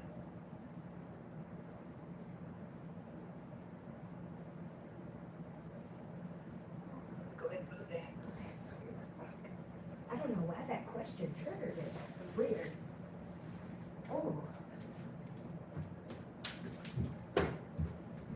Oh my goodness.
Okay,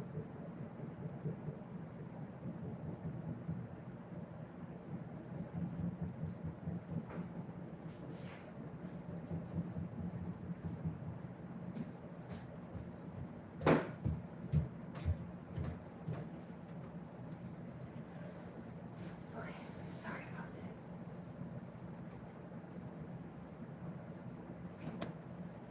It's okay if I flip over.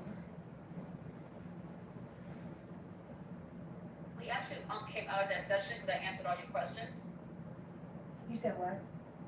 And so we actually came out of this, get that on screen. There we go. We actually came out of this session because I actually answered all your questions. Oh, okay. That part. Okay. So that we kind of like right on time. That's what I was like, this last question. Oh, okay. Because I'm like, well, wait, the last question. Okay, so let me ask you, how do you feel?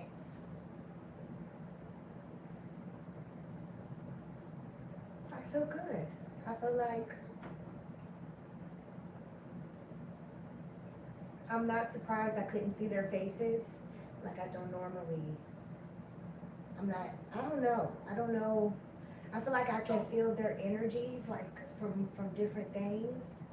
Like one of them gave Native American, the other one gave like some Haitian auntie, but like I can't see what they look like.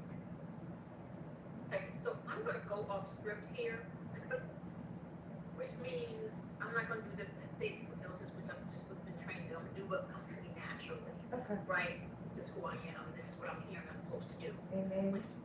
Okay. So first I want you to be very, very honest with me. Do you feel like you actually went under hypnosis? I feel like I was really conscious. I feel like I was trying to, but I feel like the minute that I start to talk, then I'm not necessarily in that like deep relaxation phase.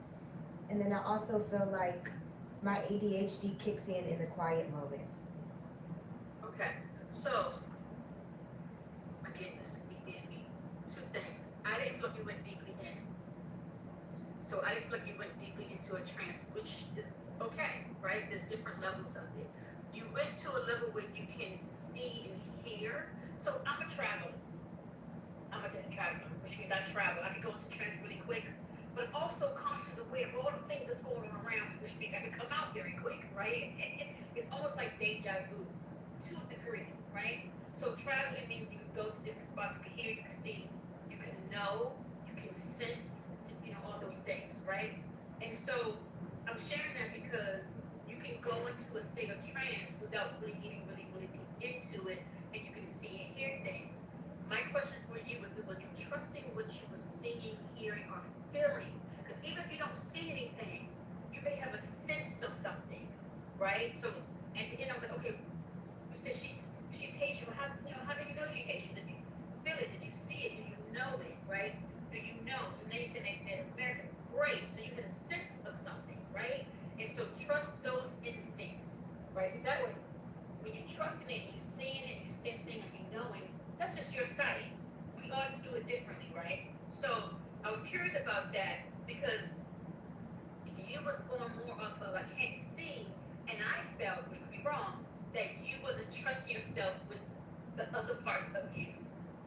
Well, I didn't want to seem like I was just making up stuff, right? Like if I can't see anything, I don't know what she looked like. I don't know how old she is. I'm just kind of getting vibes, and I don't know if, like, now I get what you're saying. The vibe is your intuition, right? But I didn't want it to seem I'm just making up stuff. She said, well, what do they look like? Now I'm just about to say something random, even though I can't see their face. It's never random.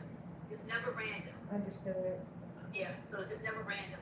It's actually something going on, and it's just the trusting yourself process. I'm not Okay. beating you up. Yeah, I'm not beating you up. I think I should have said that in the beginning, so that you can kind of sense that even if you don't see, just trust yourself, and whatever shows up, whatever you get a sense of, that will work, right? Okay. Because that's what's going on.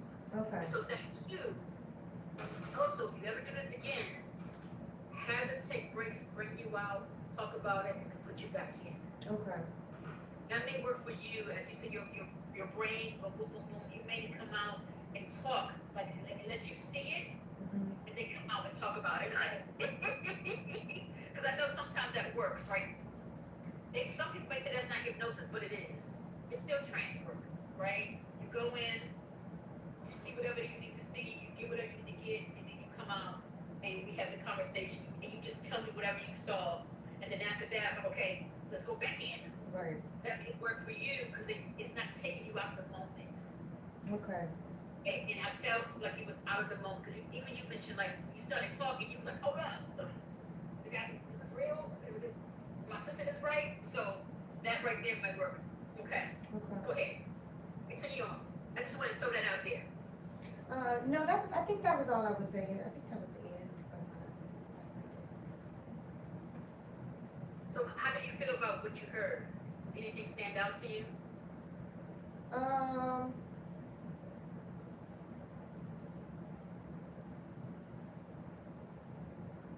Yeah, I think I feel like I definitely try to have like a positive outlook on stuff.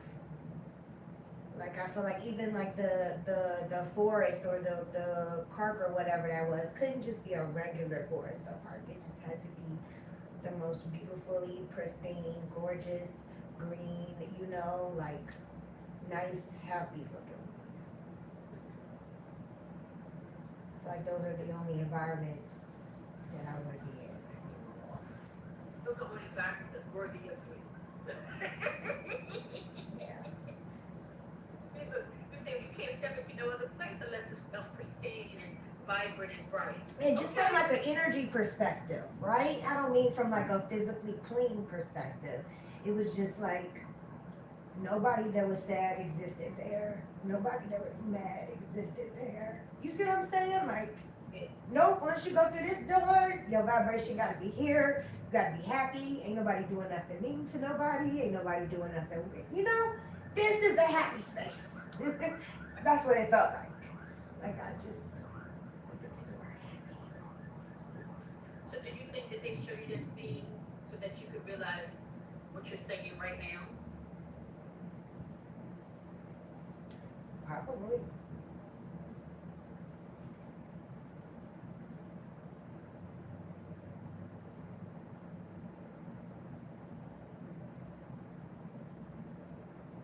You okay? You can cry if you want. I'll come a long way. Because I know, like I said, like my family stay arguing. Like to this day, they stay arguing. And I just made like a decision. I don't want to do that. That's one of the generational curses that I made it a point to break. I don't yell at my family. I don't curse at my family. And we can disagree, but we're not gonna argue. I'm not gonna call you out your name. I'm not gonna hit you. I'm not gonna, like say lots of mean, rude things that I can never get back. Right. I don't do that. I don't care what they say to me. You can call me whatever name in the book. I'm not gonna give you that energy back. And I don't want to be like that with my kids.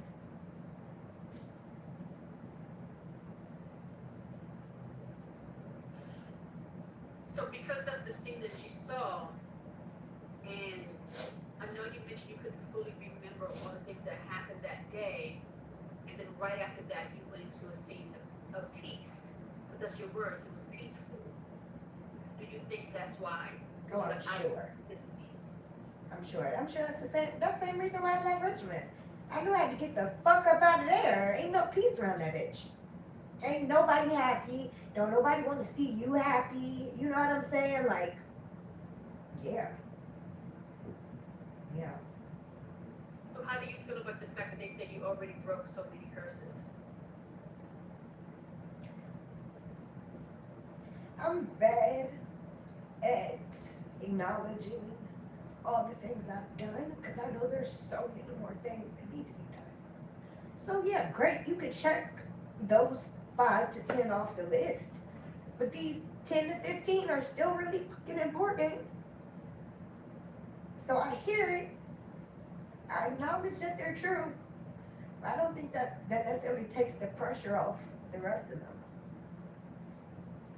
I've noticed that when I asked that question, and I asked that question a couple of times in probably different ways, they kept focusing on all the things that you have done.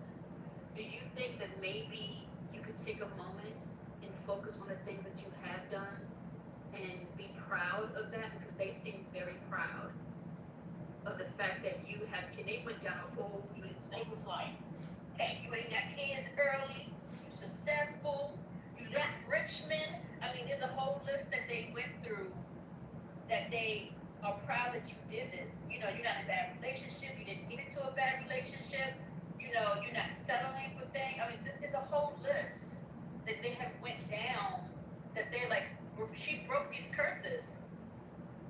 You know. I think the concept, yeah, I should probably take a moment. But like I said, I can't get over the guilt of all the other things. Like I think back in the 80s, 90s, right?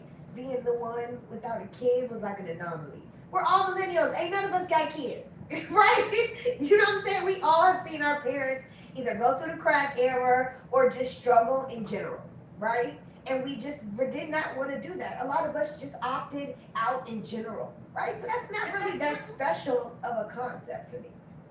Is that true, or is that just what you see?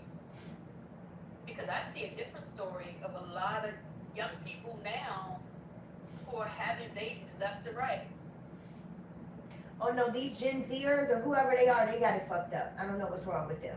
But the millennials though, I feel like the millennials specifically, I just think it's a lower number, right? I'm not saying all meaning zero, right? But I think there's just a higher number of us who've seen our parents struggle in some shape, way, or form and said, that just don't look fun. We don't want to do that.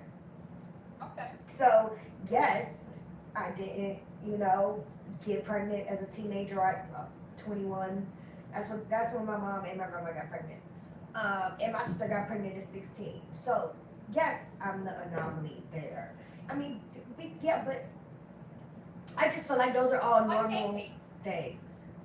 Why can't we, and why is that normal for you? Because there has to be like a standard, right? And I think of black people in general, right? And I think the standard used to be in hell, which is why me just simply not having a baby is like, oh my gosh. Standard for who? Who created the standard? And who's the standard for?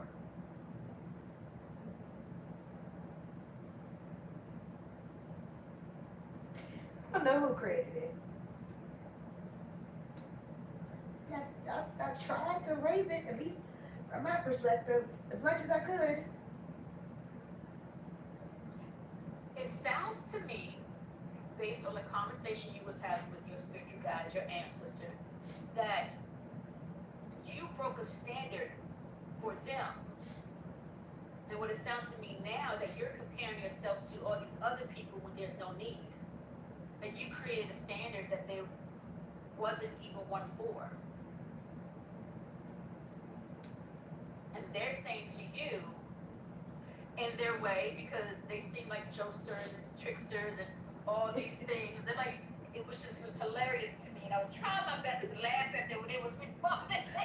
That's a Haitian family thing. There's no way I can say something nice to you without saying something mean first, right? Oh, your big head is so smart, or you stink so, just the most random. That's what I said. Like I hear the positive, right? I hear the props, but there's also, the other side to it. But I do. Know. I don't know. I don't know the other side to it because I'm only looking at you and what I've learned from you and your memories and your ancestors. And if I'm just looking at that picture, I'm not comparing you to someone else or to this group over here, to somebody back there, somebody up there. I'm looking at just what I've learned about you and from what I've learned, which means your situation and some of your family history. And you have done things that no one else has done. You have broken family curses.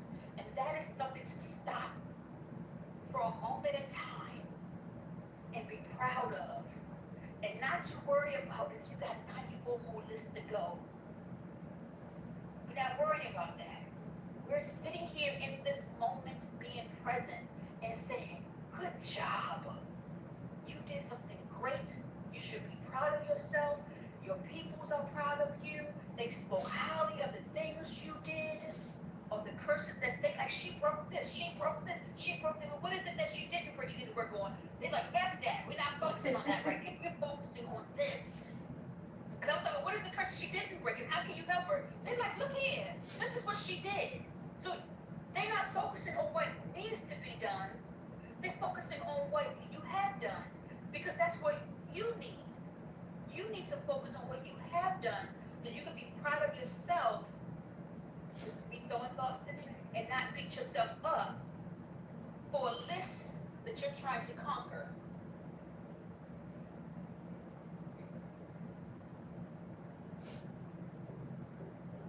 So I want to take that moment and say congratulations. They are proud of you. I don't even know you, but I'm proud of you.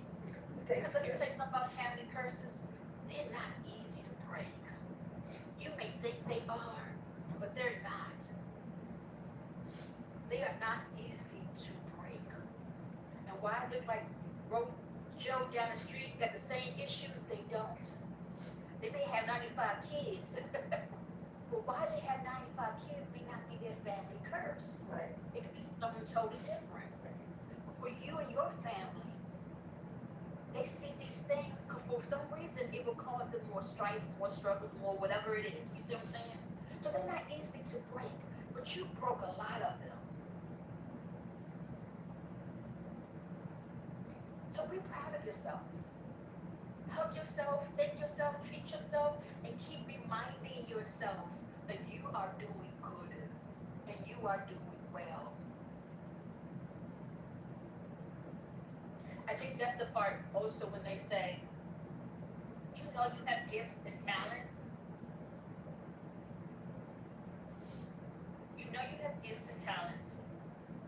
You need to tap into them more by doing the work. Let me tell you what doing the work means. Doing the practices. Doing the work and doing the practice means you learn how to trust yourself. You learn how to trust yourself. You learn how to believe in what you are doing. I stopped practicing once my confidence. And I don't mean like my confidence in like the way I look. I mean like in my work. If I feel like I'm gonna do something and I'm gonna mess it up, I won't do it. I'm very much like a man. Like I have pride about the things. It's gonna come out right, or I'm just not gonna do it. So I've been procrastinating and just not doing a lot of things because I don't want to half-ass do it. And that includes my spiritual work. Because I feel like if my energy is not going to be good, if I'm not going to put everything into it, if I'm not going to do the steps right, I'm just not going to do it all. Let me ask you a couple of questions. When's your birthday? You can guess.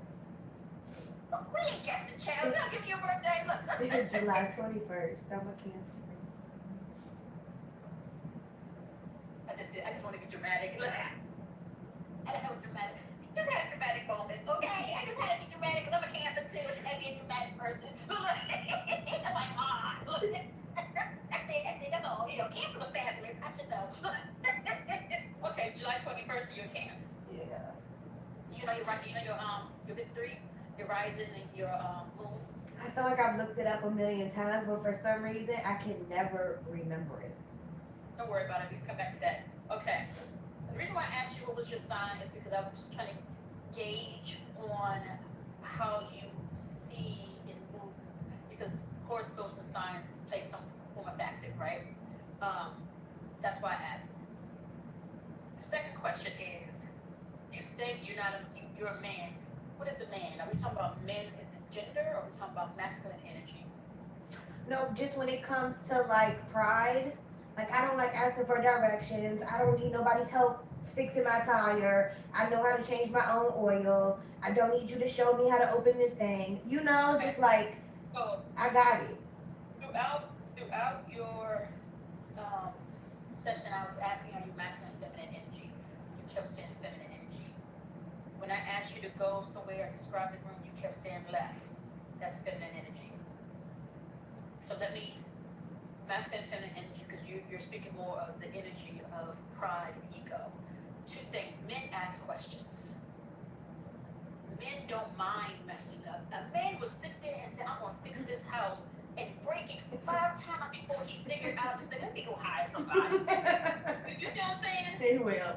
They will. So that concept, I act like a man, can we throw that out the window? We can. And let's focus on the fact that in every scene you was in, when you were 16, whether it's your past life, which means current but still past, so your current life, you always a female, right? You always felt like a female. And then most of the directions and things you saw, yes, you saw something on the left, but most on the right, but most of it was on the left side. I had to go back and look, let me make sure. I think that kitchen was direct, and I think that table was the left. Mm-hmm. And then you get to the back, and the steps was to the left going upstairs. So these are directions that you're looking at, right? That's feminine energy as well. I encourage you to learn more about what feminine energy and masculine energy looks like really, really look like, because that will help you shift how you move and operate. And let me give you just some idea. Feminine energy is totality in indigenous practices, not Western. And indigenous practices, which could be African indigenous, which could be Haitian, which could be Native American, even in Asian indigenous practices, right? Feminine, majority of time, is totality. She has the full essence of God, right? The masculine energy is premature, born too early, meaning they may have the essence of God, but they don't have the full essence of God because they're premature. So the only way for them to connect to God is to go through that feminine energy. But we all have masculine and feminine energy, right? But they still have to go and tap into that feminine energy side. So this is me throwing stuff on because I'm not your ancestors, and we didn't get to those questions because we didn't think about asking them, right? When they say tap into your practices, rituals is feminine energy. Practices is feminine energy. Even when you start talking about who has pots and who don't have pots in E5, even, and I don't know hoodoo that well, but I believe you have a pot in hoodoo. Or they may not call it a pot, they call it something you have where your medicine sits. Oh, yeah, right? yeah. Mm-hmm. Like where your medicine sits. That pot, in a lot of African tradition, a woman don't have a pot like that because she has a direct connection to God. Men have the pot because they don't have the direct connection, and that's how they use it. Because that pot allows them to sit down and be still, and to practice, to pull things out, to think about what they're pulling out, think about what they put in it, to see how they look in the range, and it allows them to be still, to hear God. You see what I'm saying? And so I think when they say tap into your practices, that to me, I could be wrong, means tap into that feminine energy with your rituals, with being still. When you meditate, how are you doing your meditations? Are you releasing them first, all the things that come in your head, or are you having instructions and being guided and doing other things, or focusing on one thing? What are you doing, right? That's another thing to look at in regards to your rituals and your practices. How is that helping or benefiting you? Because releasing means you're removing things out of your way, right? And then eventually things pop up that's not an everyday thing. You write those down, and then you come back to it after, write it down after your meditation, come back to it, look at it, and see what they are. And then you can say, okay, what is this about? Why was there a log in the middle of the road? Why was that going on? You know what I'm saying? The log was purple. Why was the purple log in the middle of the road? You start connecting that to that because purple means a certain color. A log has a different meaning, you know what I'm saying? And things like that. You start getting to the stuff that you're like, this don't make sense. Maybe I'm just making it up. You never making anything up. Never making anything. Nothing is. I don't want to use the words imagination. Imagination means images of reality. Something like that. But because we're an energetic being, nothing other dies. All you're doing is tapping into a different frequency. That's what hypnosis is about. That you tap into. You tap into a different frequency, and when you tap into that, you don't know what you're going to see, what you're going to hear, what you're going to feel, what you're going to know. For you, there's a knowing. You have to learn how to trust your knowing, right? It's just a vibe. Yeah, you know something. You can't put your finger on it. You Right. can't pinpoint it. You can't see it. You can't smell it. You can't, I don't know, you might be able to smell it. You can't hear it. None of those things. It's just a vibe. Right. It's an energy. It's not an energy. I just know. Right. You have to trust that knowing. You have to tap into that knowing. You have to trust yourself to tap into that knowing. I think one of the first things you have to do is to stop looking at other people. Right? Focus straight. And focus on you doesn't mean just career. Right.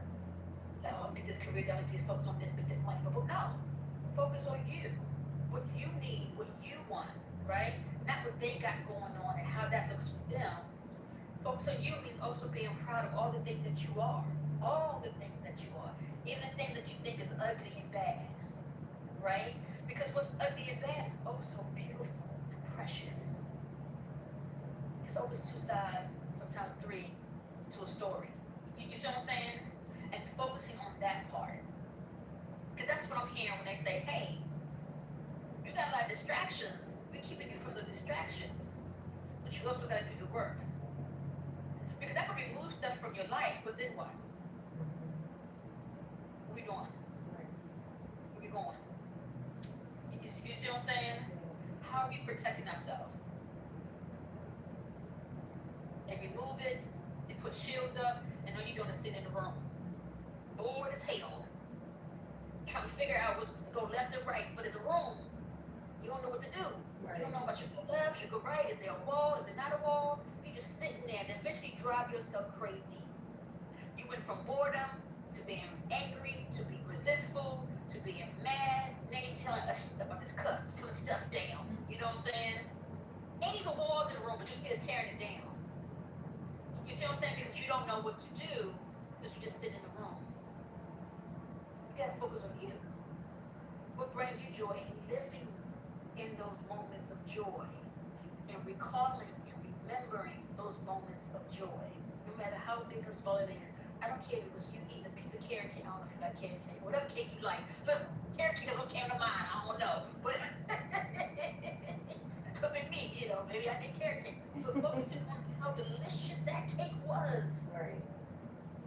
It's nuts was fresh. What a gift. Focusing on all those little things that bring you joy, right? You said that the outside, you said it was vivid, it was butterflies, it was birds, and one bird came to my finger, you know what I'm saying? Oh my God, I remember it. You should see the blue on the bird, you should see the blue on the trees. You know, there was glitter everywhere.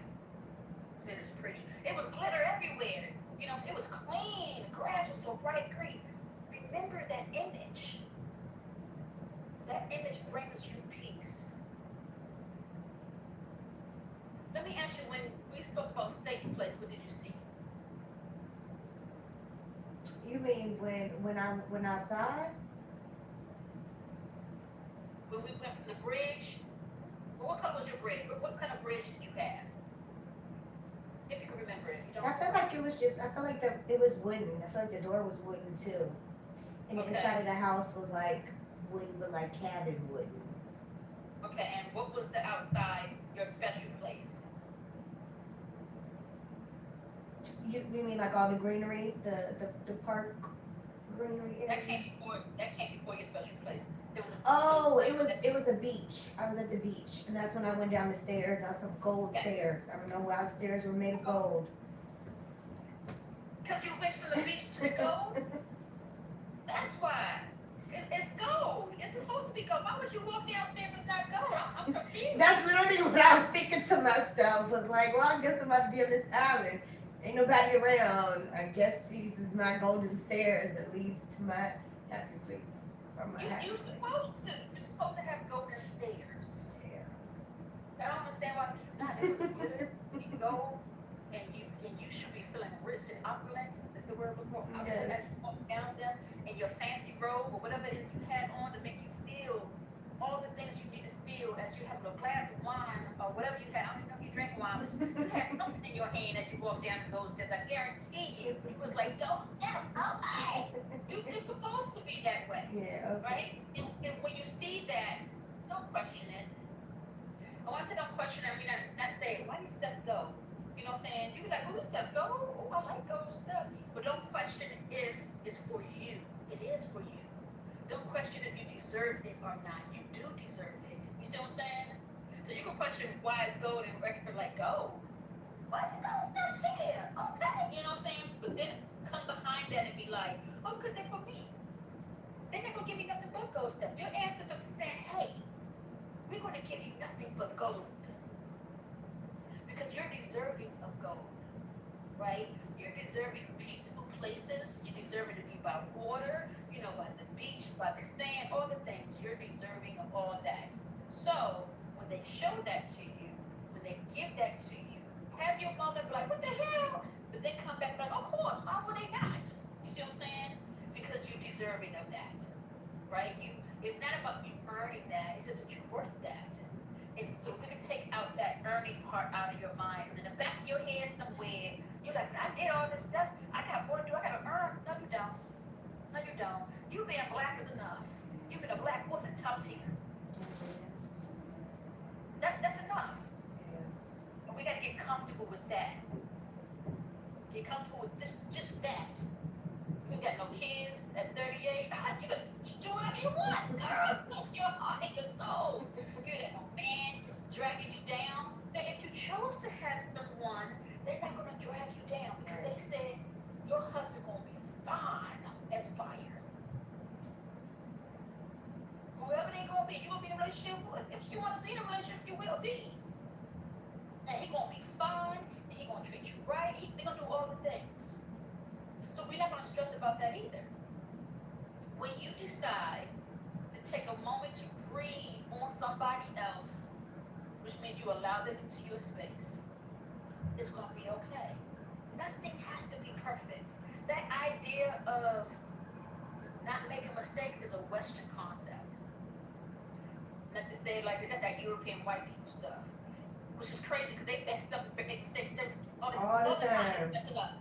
You see what I'm saying? But they put that on us. Right. They put it on people about being perfect, not making mistakes, not doing yada yada yada, boom boom boom. I don't got time for that. You have to make mistakes. That's part of living. Yeah. So we wanna wipe that out of your hand. We wanna focus on just doing your practices more, doing your ritual more, tapping into that feminine energy more, right? Your auntie that step in the room, you have all of them females. No, I think the other one was a male.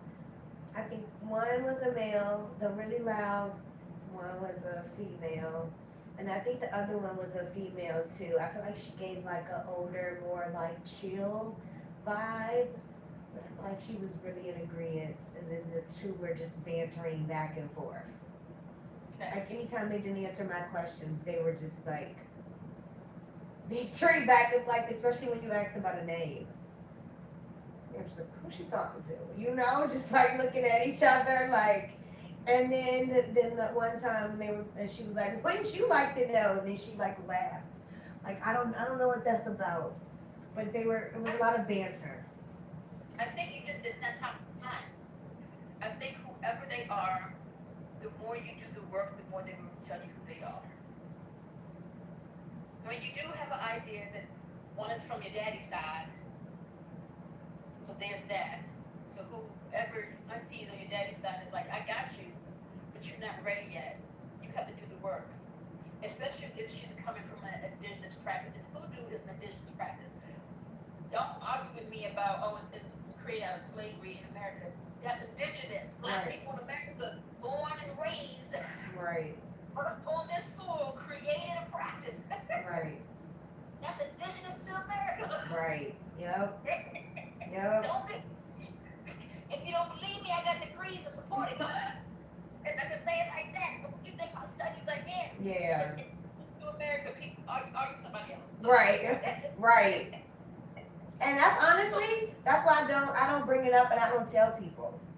Because that's probably the worst thing you could do to me is try to get me passionate about something like our history or our ancestry that white America has completely want us to forget about. So I agree with you. I don't normally bring it up, but I felt like she said that. I didn't say it. She said Because break it up more. Sit into your power. If your power is your roots, sit your roots run deep. If you got voodoo on one side and Haitian on another, your roots run deep. Break it up, sit in it, own it, right? Especially the more you get in your practice, the more you get in your practice, the more you connect with your ancestors. And you're gonna need people to connect with your ancestors. They're gonna tell you A, B, and C, and you're gonna just be doing it to be doing it. So if you someone say, let's do a hypnosis, you're like, girl, you ready for it? And people like me just gonna laugh. From over here, like, okay, no, let me not laugh at this girl. And her people, you know what I'm saying? yeah. And it's gonna be more of enjoyment and more of you just, knowing, confirming, getting confirmation versus anything else. You see what I'm saying?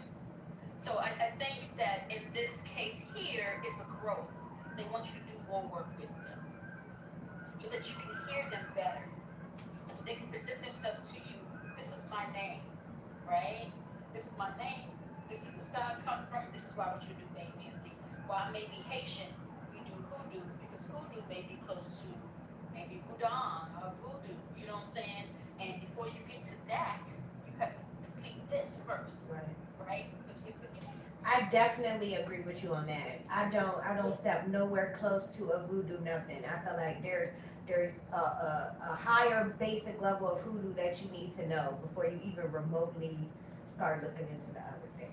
And your Haitian grandmama said that's what you need to do. You was like, I don't know why she telling me to do voodoo. I mean, voodoo when she is Asian. Because she's saying, in order for you to get over here first, you got to do this first. So be serious about your work. Work for Black people, African people, doing spiritual work is very, very important. It grounds us to the earth. It grounds us to each other, whether we love it or not. That collective being. It grounds us to the world that we can't see, which is our ancestors, our spiritual guides, all these different things. You see what I'm saying? It heightens our gifts, right? It keeps us in a state of peace. It helps us manage the trauma that's inflicted on us because it's a knowing, right? It's a knowing. And it helps us get through life when, just daily life. Just daily life. So practices are important. They are important. Let me ask you before we close this out, do you have someone that can work with you in your practices and your rituals that does voodoo? No, and I think that's always been the bigger issue because my grandma's adopted. So when she came here, her adopted family, well, first of all, she went to West Virginia and she was adopted. So she ended up with a bunch of country folk, white folk, just, people not really knowing the things. And so she became Catholic. So she was really strict. My mom was Catholic, so she's really strict. So like, they not with the foofy stuff, right? Now, of course, as I'm getting older and I am like standing in who I am, there's just lots of things that they have seen and been around, so they got to get used to it, right? Like me saging, that used to be like the world's biggest deal years ago, right? It stinks. That's because y'all energy is fucked up. That's why you don't like the sage. It's killing all of the bad energy in your body and you're allergic to it. So, I mean, we come and, there's some things that, I put crystals around the house, right? So it's little things that I've slowly gotten them to be okay with, but I haven't really embraced all of the fullness. One, because it's not nothing that they can teach me, right? Because they just don't know it. And that also makes who I learned from very hard, right? Because that goes back to what I said earlier about learning from white people. So sewer white people all over teaching people. I don't want to learn hoodoo from the white person. I don't. You speak in a whole nother language to me, and I don't want no part of it. So it's hard to find Black people that I trust who I feel like are doing it with the right intentions, right? Which is not for money. It's not for views. It's not for likes. So just finding, a teacher or somebody to educate and learn from, is hard. Okay. True. Let's start off with that. True. Can I offer you that when you,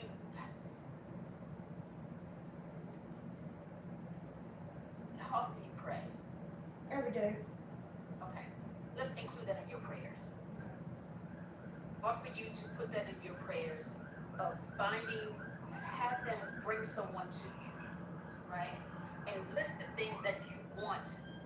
Don't say what you don't need, because then you're focusing on things you don't need, and that end up coming to you. Right. The things that you want. I want someone who, whatever it is that you feel comfortable, this type of teacher, Right. right? Or community, not even necessarily a teacher, but a community. For you to be in a community of practitioners who can offer you A, B, C, D, E, F, G, right? You can stop at 4. Pick 4 if you need to. You gotta have 95 things, but this is good 4. I want to be a community of voodoo practitioners who does A, B, C, D, E, F, G. With that being said, also be open to being in a community with people who are not necessarily voodoo, but of other practices, because that may lead you, not even may, I know for a fact, that once you start getting just into the practice, being around community who do practice, like if it's an E5 community, I would say Yoruba community, they practice E5. Mm-hmm. If it's we start getting more Sangomas out here, because the Sangoma community, if it's, so you know what I'm saying, or Afrocentric community. I know you're in Thailand now, which is going to be a little bit challenging because you're in Thailand, but Thailand itself has basic traditions. You know what I'm saying? Right. If you can get around a community, whether it's online too, do that. That way you're still practicing, and that will open up doorways, because we all be in the same rooms.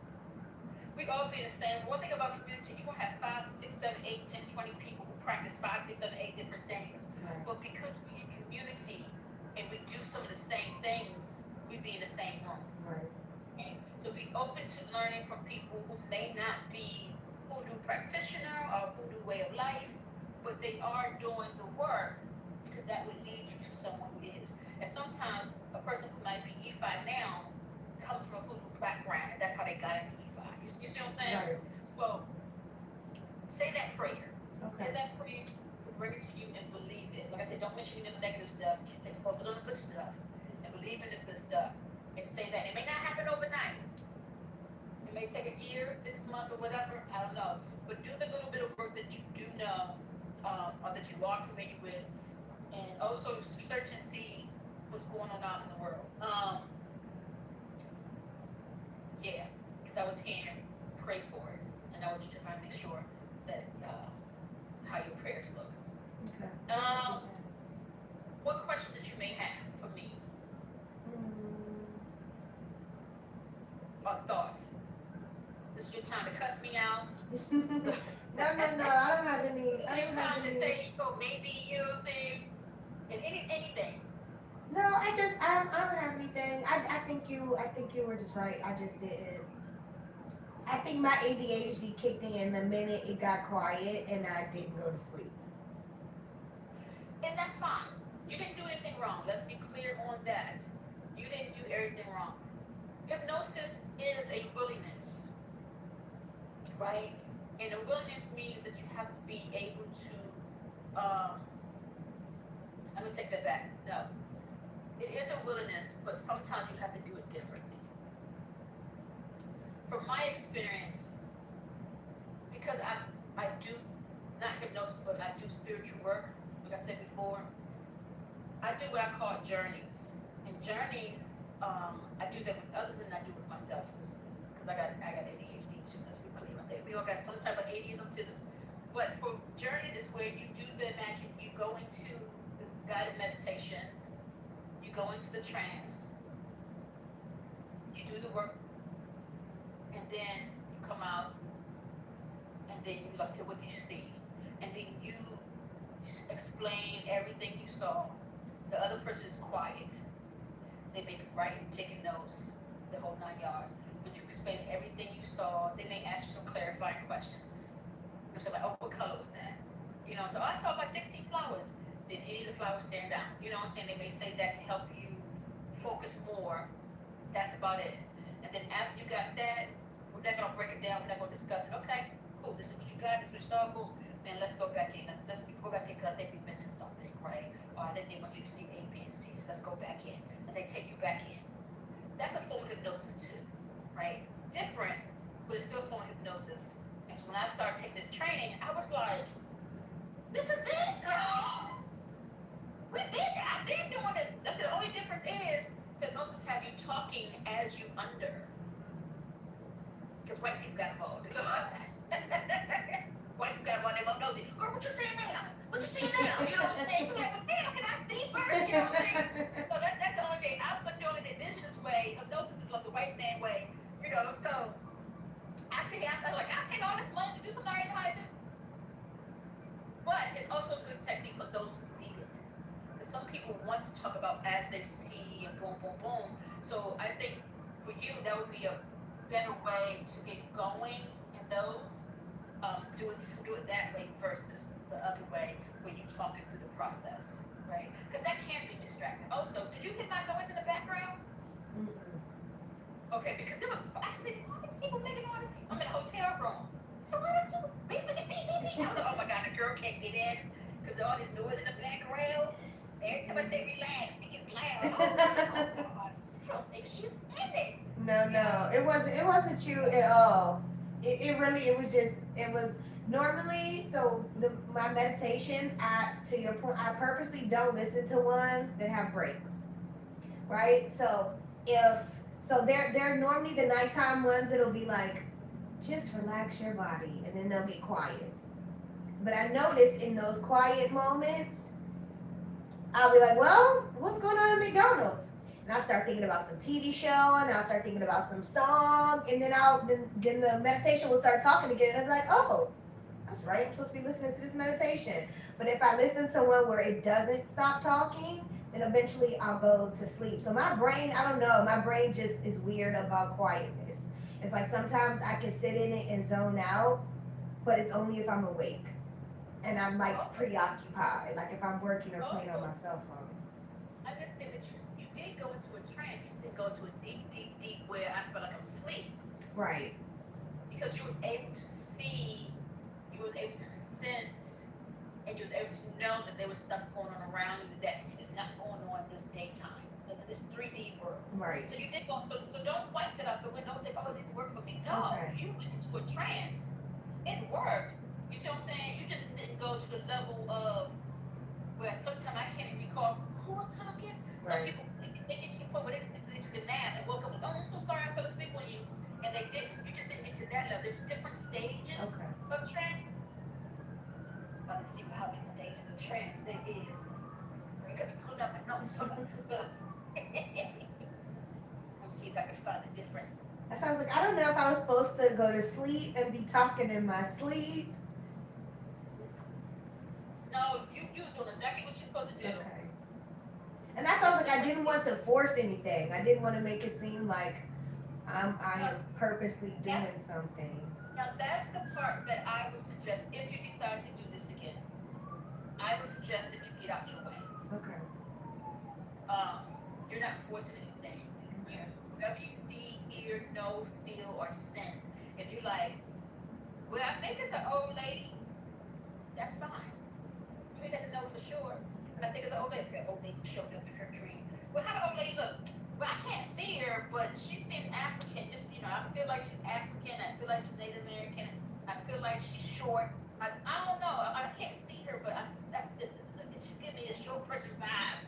That's good. She's short. You see what I'm saying? You're doing the work, right? You're trying to logically lead. That's exactly what it is. That's exactly what it is. It didn't make no sense, and I'm like, I don't know why this man is here in this Native American head dress. Like, I don't understand it. That is what. I don't get him. That's the good stuff. See, and those are the good stuff. You don't have to know why, but you saw a Native American man. He had a headdress. Can you describe that headdress for me? Can you tell me how tall his thing was into me? You know how it has like the feathers? So it was like shorter feathers on the side, and then it kind of like went into just this big headdress. He had on like traditional clothes.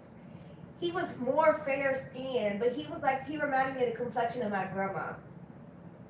So like fair skin, but like black features, right? Black ass nose, black ass lips. Like he talked like a black person. I did not understand why he was dressed like a Native American. What colors was his clothing? Like a tan color. Most of it's tan. There's like a little bit of red, a little bit of blue in it. Was there any symbols that stuck out, like designs on it that stuck out?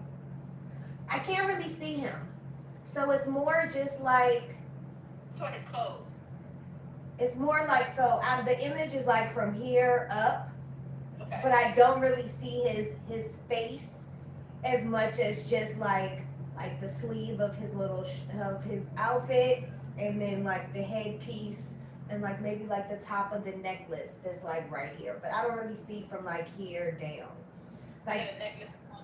Yeah, like a turquoise necklace. I think that's what that rock is called, right? That like Oh, that's it. Not Indian, the Native American stone that's supposed to be like really spiritual. It's like a bluish color. Yeah, it's like a turquoise. It's turquoise. Yeah, he has a turquoise. I mean, it could be a couple of them, but the normal popular one is a turquoise. Yeah, So, looks like he has like a turquoise necklace on. okay, describe how you felt, or you knew, or you sensed your grandmother. Either one of them. I feel like the quieter lady might have gave grandma vibes. I feel like normally the grandma like gives orders, but she's not necessarily the one communicating them, if that makes any sense. Like it was almost like she kicked Auntie under the table and was like, go ahead, tell her about herself, you know? Or you know. Was it your grandmother? Was it a grandmother or was it auntie? You said auntie. You didn't say grandmother. You said auntie. Yeah, so the talkative one gives more like an auntie vibe, and the like quieter one that didn't really say anything, that was sitting on the side, she gave more like grandma vibes. Like she was elderly, she don't talk too much, but you better listen to what she got to say type thing. Okay. Like she gave me like hoodoo priestess. You know how you kind of go to them. They don't say too many words, but you know exactly what they said. You know what you're supposed to be doing. You better get the message. You better interpret it. You better figure it out. That's what she gave. Like I don't say too much, but you already know. Okay. Okay. And you already gave a little bit of the your Haitian auntie, how she looked. Yeah, she was a talkative one. She just looked like a regular black lady. I didn't see what she was wearing. She was just doing a whole lot of finger shaking and head moving and laughing and giggling. Okay. Okay. That's good. That's good work. That's good work. And because you was able to sense that, you was there. You just don't see. And that's very important for you. Because when you're walking about this life, don't expect to see it. You're not going to see it, but you may feel it. Especially if you got that water coming into that fire, yeah, you're gonna feel it more than you're gonna see it. You just don't know. So that's what you need to pay more attention to. It's to what you sense. I think this. If you start doing that, pause, pay attention. Okay. And switch your mind from I think. This don't make sense to hold up something. Let me pay attention. Think this was happening. Right? Because that helps you trust yourself more. And that's how you receive your messages. That's how you receive your messages. So you was in it doing the work. The scene with your mother, her coming to the school, and the two friends that you don't remember who they were, but yet they're significant because they came. Right? The two friends, maybe someone you went to school with, or maybe they're one of your spirit guides that was just sitting there with you because maybe that was a moment that you didn't want to go back to.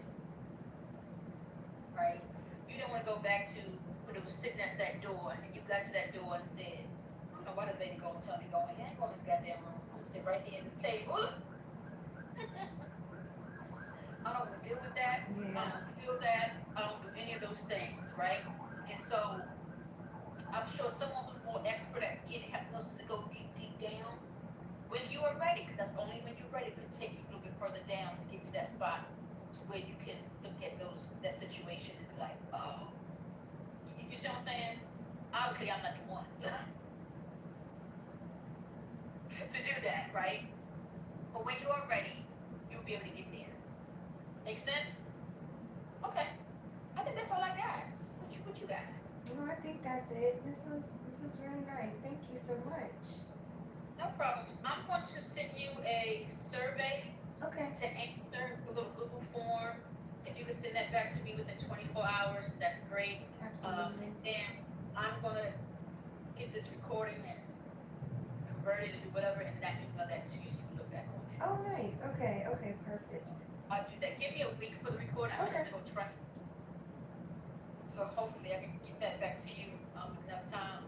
But if not, I'm still going to have my assistant send you a survey out between today and tomorrow. Okay. It's just a survey. So she can do that. But I'm sending you the recording myself. That's Okay. private. Okay. So that's what I got. Okay, good. Thank you so much. Thank you so much. I appreciate it. This was exciting. Good. So that's it. All right. Well, you enjoy the rest of your day. And I'm going to go eat and whatever else I'm going to do. Amen to that. All right. Well, thank you so much. It was a pleasure meeting you. You too. I wish I was still in Thailand, because we're still in Thailand. Yeah, I was gonna say. I was just about to ask you, where are you gonna eat lunch at? So that means it's the middle of the night for you. No. Oh, okay. I just left Thailand. I'm in Vietnam right now. Oh, okay. Yeah, I'm in Vietnam. I just got here late last night. Okay, So we're in the same time frame still. Okay. I don't leave here for another couple of days, because I said before I get back to the States, I need a couple of outfits made. Yes. Great They stuff. make decent, good outfits for cheap. So I said, let me come here and get me an outfit. Yeah. Well, I hope you enjoy it. You're in Da Nang. I am. It's my first time in Thailand. Have you been to Vietnam before? Yeah, I went to Hanoi though. I haven't been to Da Nang yet. Yeah, I went to Da Nang because they said it's the beach and it's supposed to be fun. And that's where they said everybody gets their clothes from. So you're in the right place. Oh, it's Da Nang. I thought it was where you went to. I heard Da Nang. It could be. I don't know. They told me to go to Da Nang. I went to Da Nang. I'm sure you'll find something But somewhere Cash was though. like, Cash said, go to Da Nang. I said, okay, Cash, I'm going to Da Nang. Yeah, I think you're in the right place. So we're going to figure it out. So good. Okay, cool. I'll let you go so we both can get on by that day. Thank you so much. Amen. You have a good one. Thank you. You too. Bye.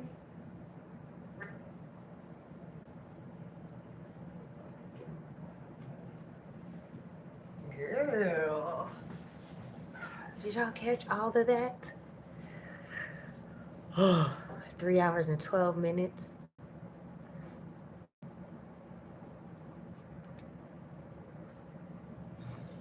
All right.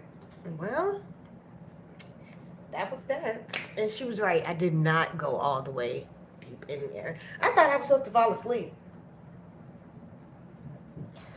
Baby, if I fall asleep, I don't know how you're talking to me. So once I realized I was supposed to fall asleep, here we are. So, yeah, that was my first time getting hypnotized.